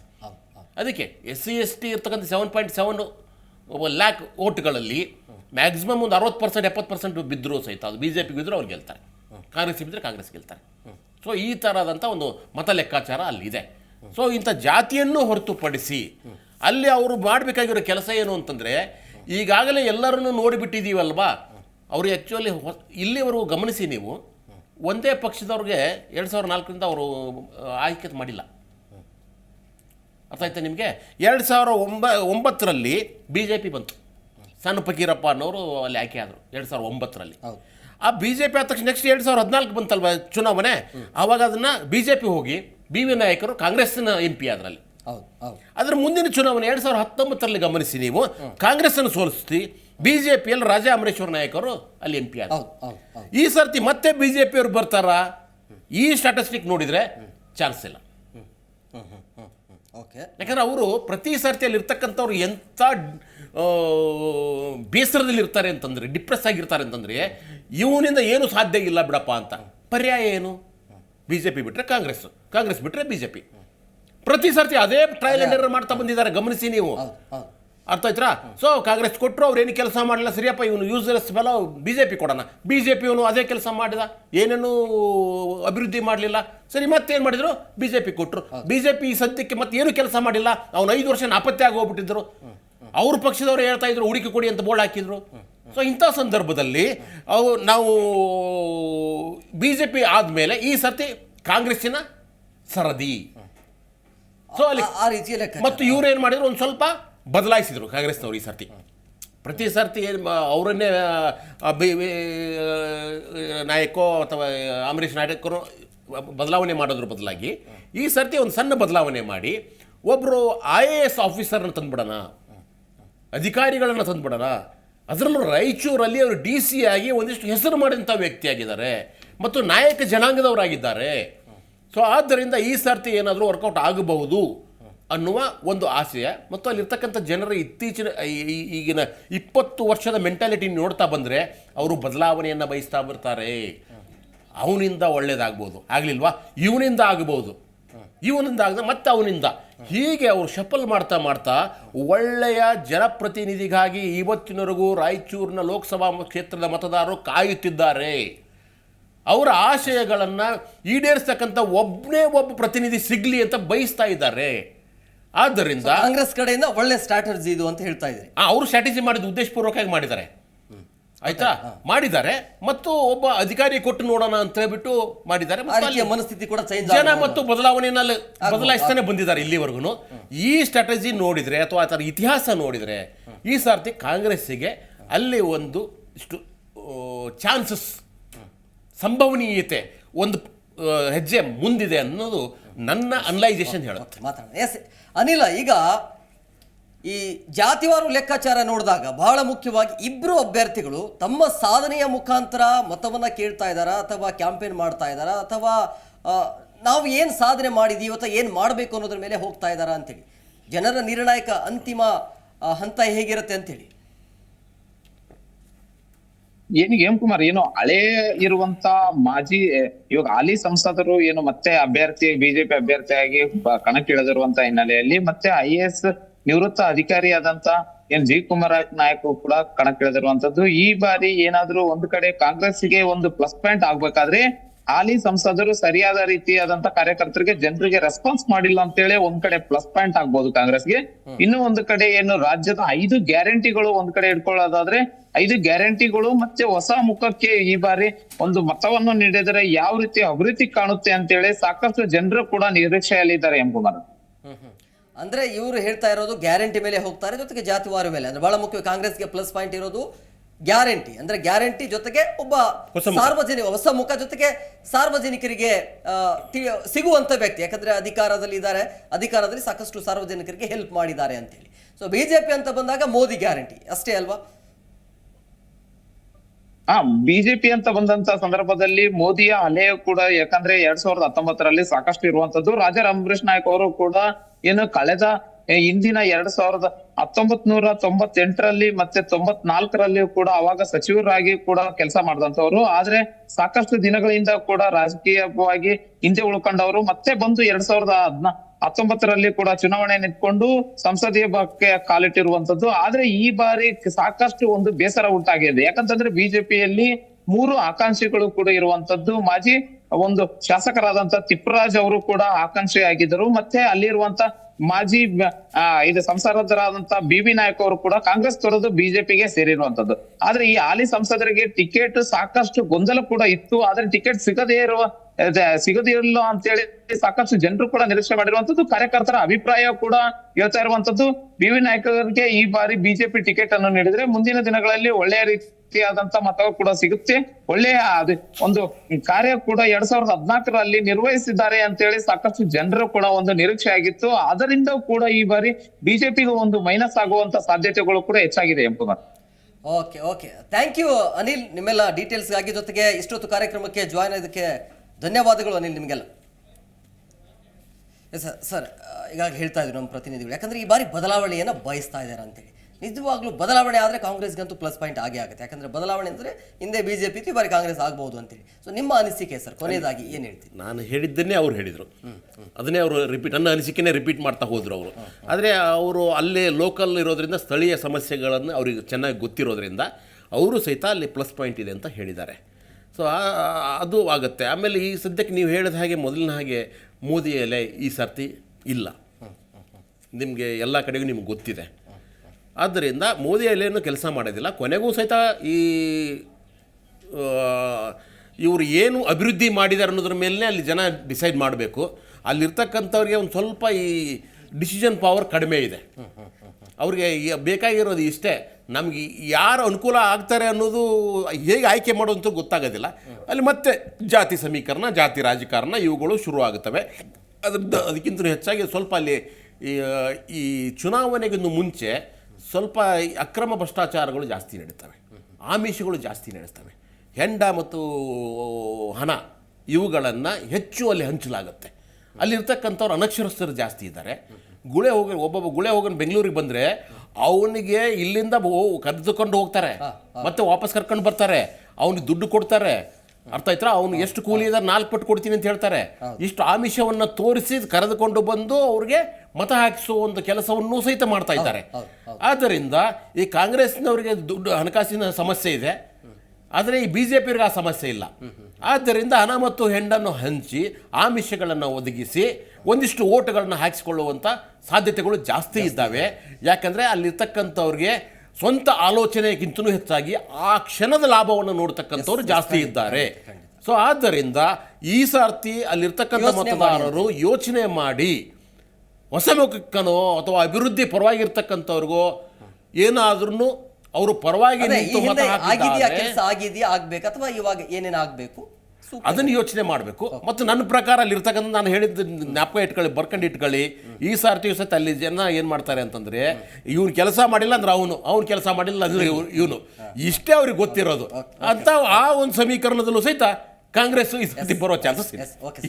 Thank you very much sir, ಇಷ್ಟೊತ್ತು ಕಾರ್ಯಕ್ರಮಕ್ಕೆ ಜಾಯ್ನ್ ಆಗಿದ್ದಕ್ಕೆ. ಎಸ್ ನೋಡಿದ್ರಲ್ಲ ವೀಕ್ಷಕರೇ, ಬಿಜೆಪಿಯಿಂದ ಈಗಾಗಲೇ ಹಾಲಿ ಸಂಸದ ಅಮರೇಶ್ವರ್ ನಾಯಕ್ಗೆ ಅವಕಾಶ ಕೊಡಲಾಗಿದೆ. ಸೊ ಕಾಂಗ್ರೆಸ್ ಇಂದ IAS ನಿವೃತ್ತ ಅಧಿಕಾರಿಯವರು ಸೊ ಅವರಿಗೂ ಅವಕಾಶವನ್ನು ಮಾಡಿಕೊಡಲಾಗಿದೆ. ಹಾಗಾಗಿ ಈ ಬಾರಿ ಅಲ್ಲಿರುವಂಥ ಜನ ಹೇಳ್ತಾ ಇರೋದು ಏನು ಅಂತಂದರೆ ಬದಲಾವಣೆಯನ್ನು ಬಯಸ್ತಾ ಇದ್ದಾರೆ. ಸಾಕಷ್ಟು ಕೆಲಸ ಆಗಬೇಕಾಗಿತ್ತು, ಆದರೆ ಆಗಿಲ್ಲ ಅಂತೇಳಿ ಜನರ ಆಕ್ರೋಶ ಇದು. ಸೊ ಪ್ರತಿ ಎಪಿಸೋಡಲ್ಲಿ ನಾನು ಹೇಳೋದು ಇಷ್ಟೇ, ನಿಮಗೆ ಒಂದು ಒಳ್ಳೆಯ ಅವಕಾಶ ಏನು ಅಂತಂದರೆ ನಿಮ್ಮ ಹಕ್ಕನ್ನು ಚಲಾಯಿಸೋದಕ್ಕೆ ನಿಮಗೆ ಒಂದು ಒಳ್ಳೆಯ ಅವಕಾಶ. ಸೊ ಹಾಗಾಗಿ ನಿಮ್ಮ ಹಕ್ಕನ್ನು ಚಲಾಯಿಸಿ, ನಿಮಗೆ ಸೂಕ್ತ ಅಭ್ಯರ್ಥಿ ಅಥವಾ ಸೂಕ್ತ ವ್ಯಕ್ತಿ ಯಾರಾಗಬೇಕು ಆ ಕ್ಷೇತ್ರದಲ್ಲಿ, ಇದರ ಜೊತೆಗೆ ದೇಶವನ್ನು ಆಳುವಂಥ ವ್ಯಕ್ತಿ ಯಾರಾಗಬೇಕು, ಇದೆಲ್ಲವನ್ನು ಗಮನದಲ್ಲಿ ಇಟ್ಕೊಂಡು ನಿಮ್ಮ ಮತವನ್ನು ಚಲಾಯಿಸಿ, ನಿಮ್ಮ ಹಕ್ಕನ್ನು ಮಾರಿಕೊಳ್ಳಬೇಡಿ. ನಮಸ್ಕಾರ.